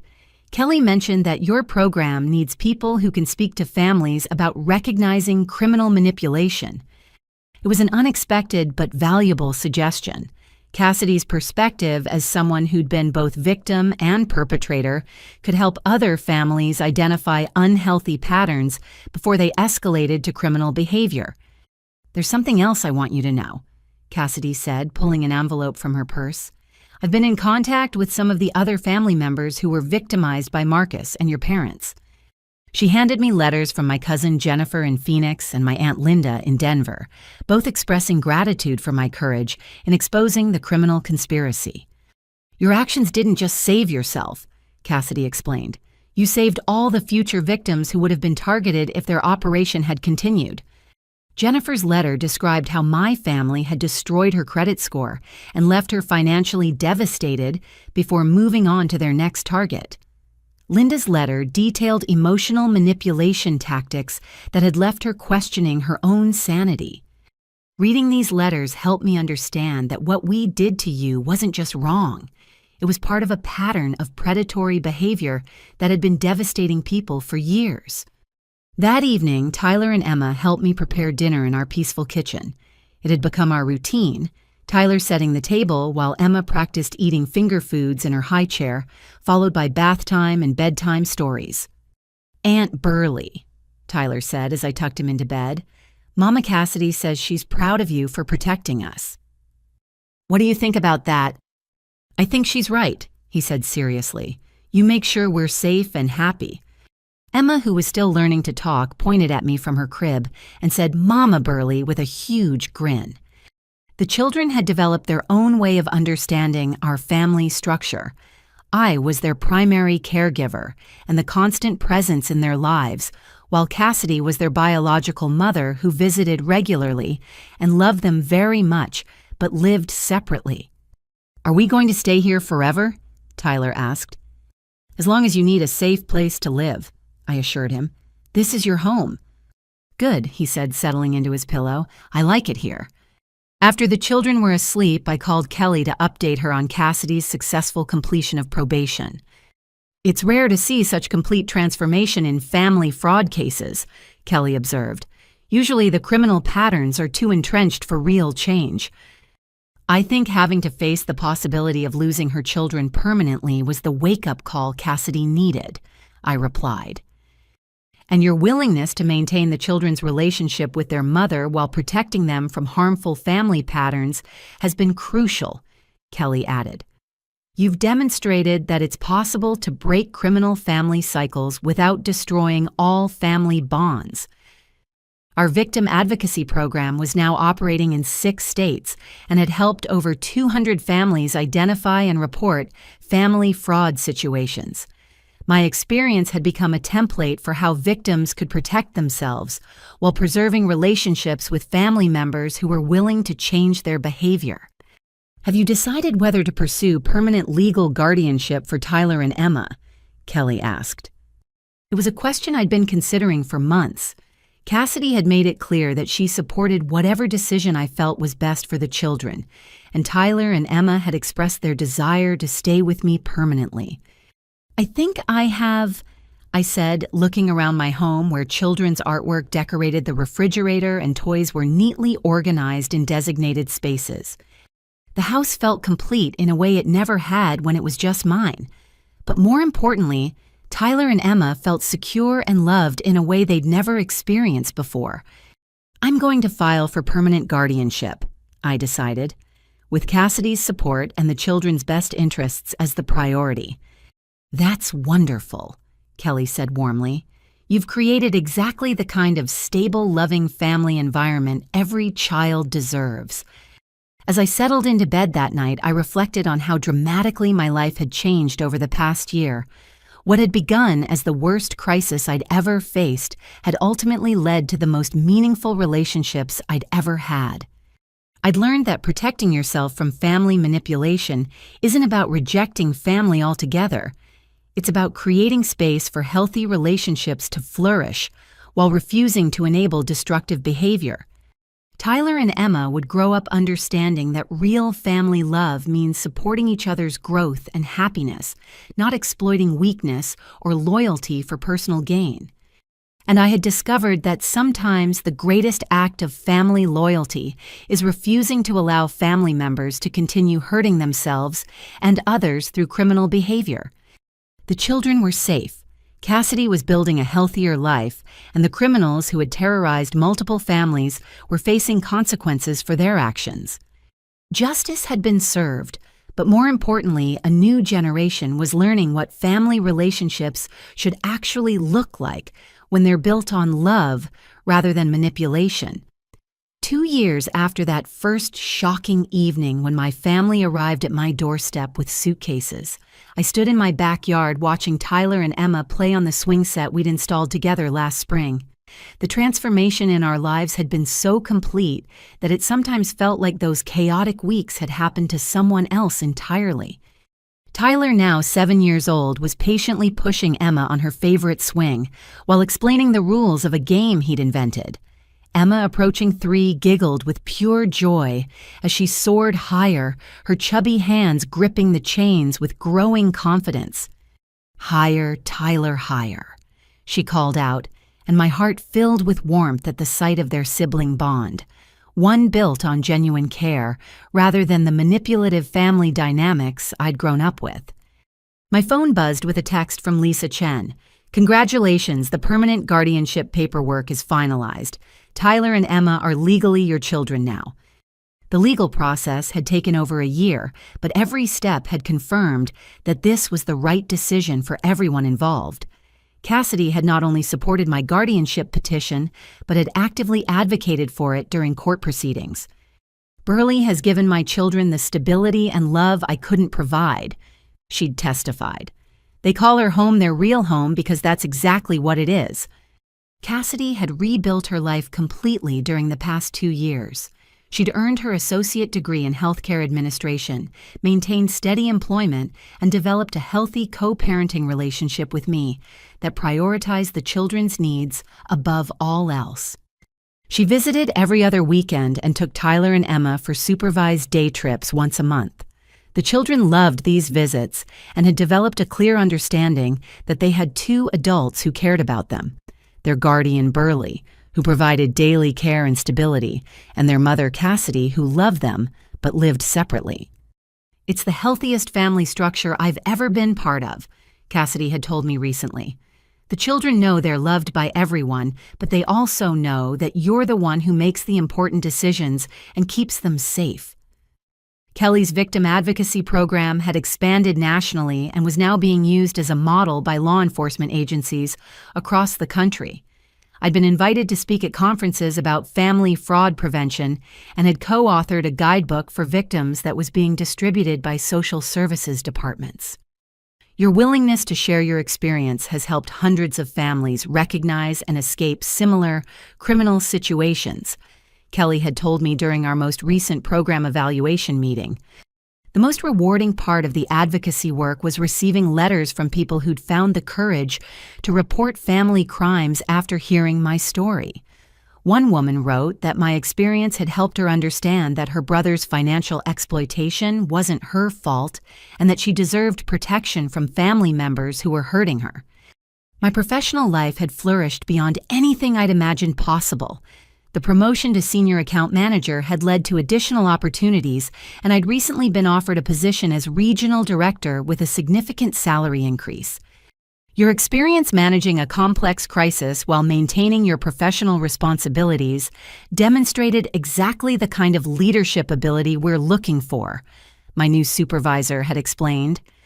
The irony wasn't lost on me that my family's criminal conspiracy had ultimately advanced my career by forcing me to develop skills and resilience I hadn't known I possessed.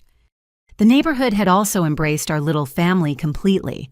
Tyler was friends with several children on our street, and Emma was a beloved presence at the community playground.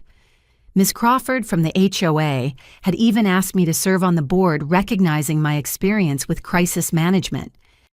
"You've brought such positive energy to our community," Janet had told me recently. "The children's laughter in your backyard reminds all of us what family joy should sound like." Harold and Marcus were both serving their sentences in federal prison. According to Detective Cooper, neither had shown significant remorse or acceptance of responsibility for their crimes.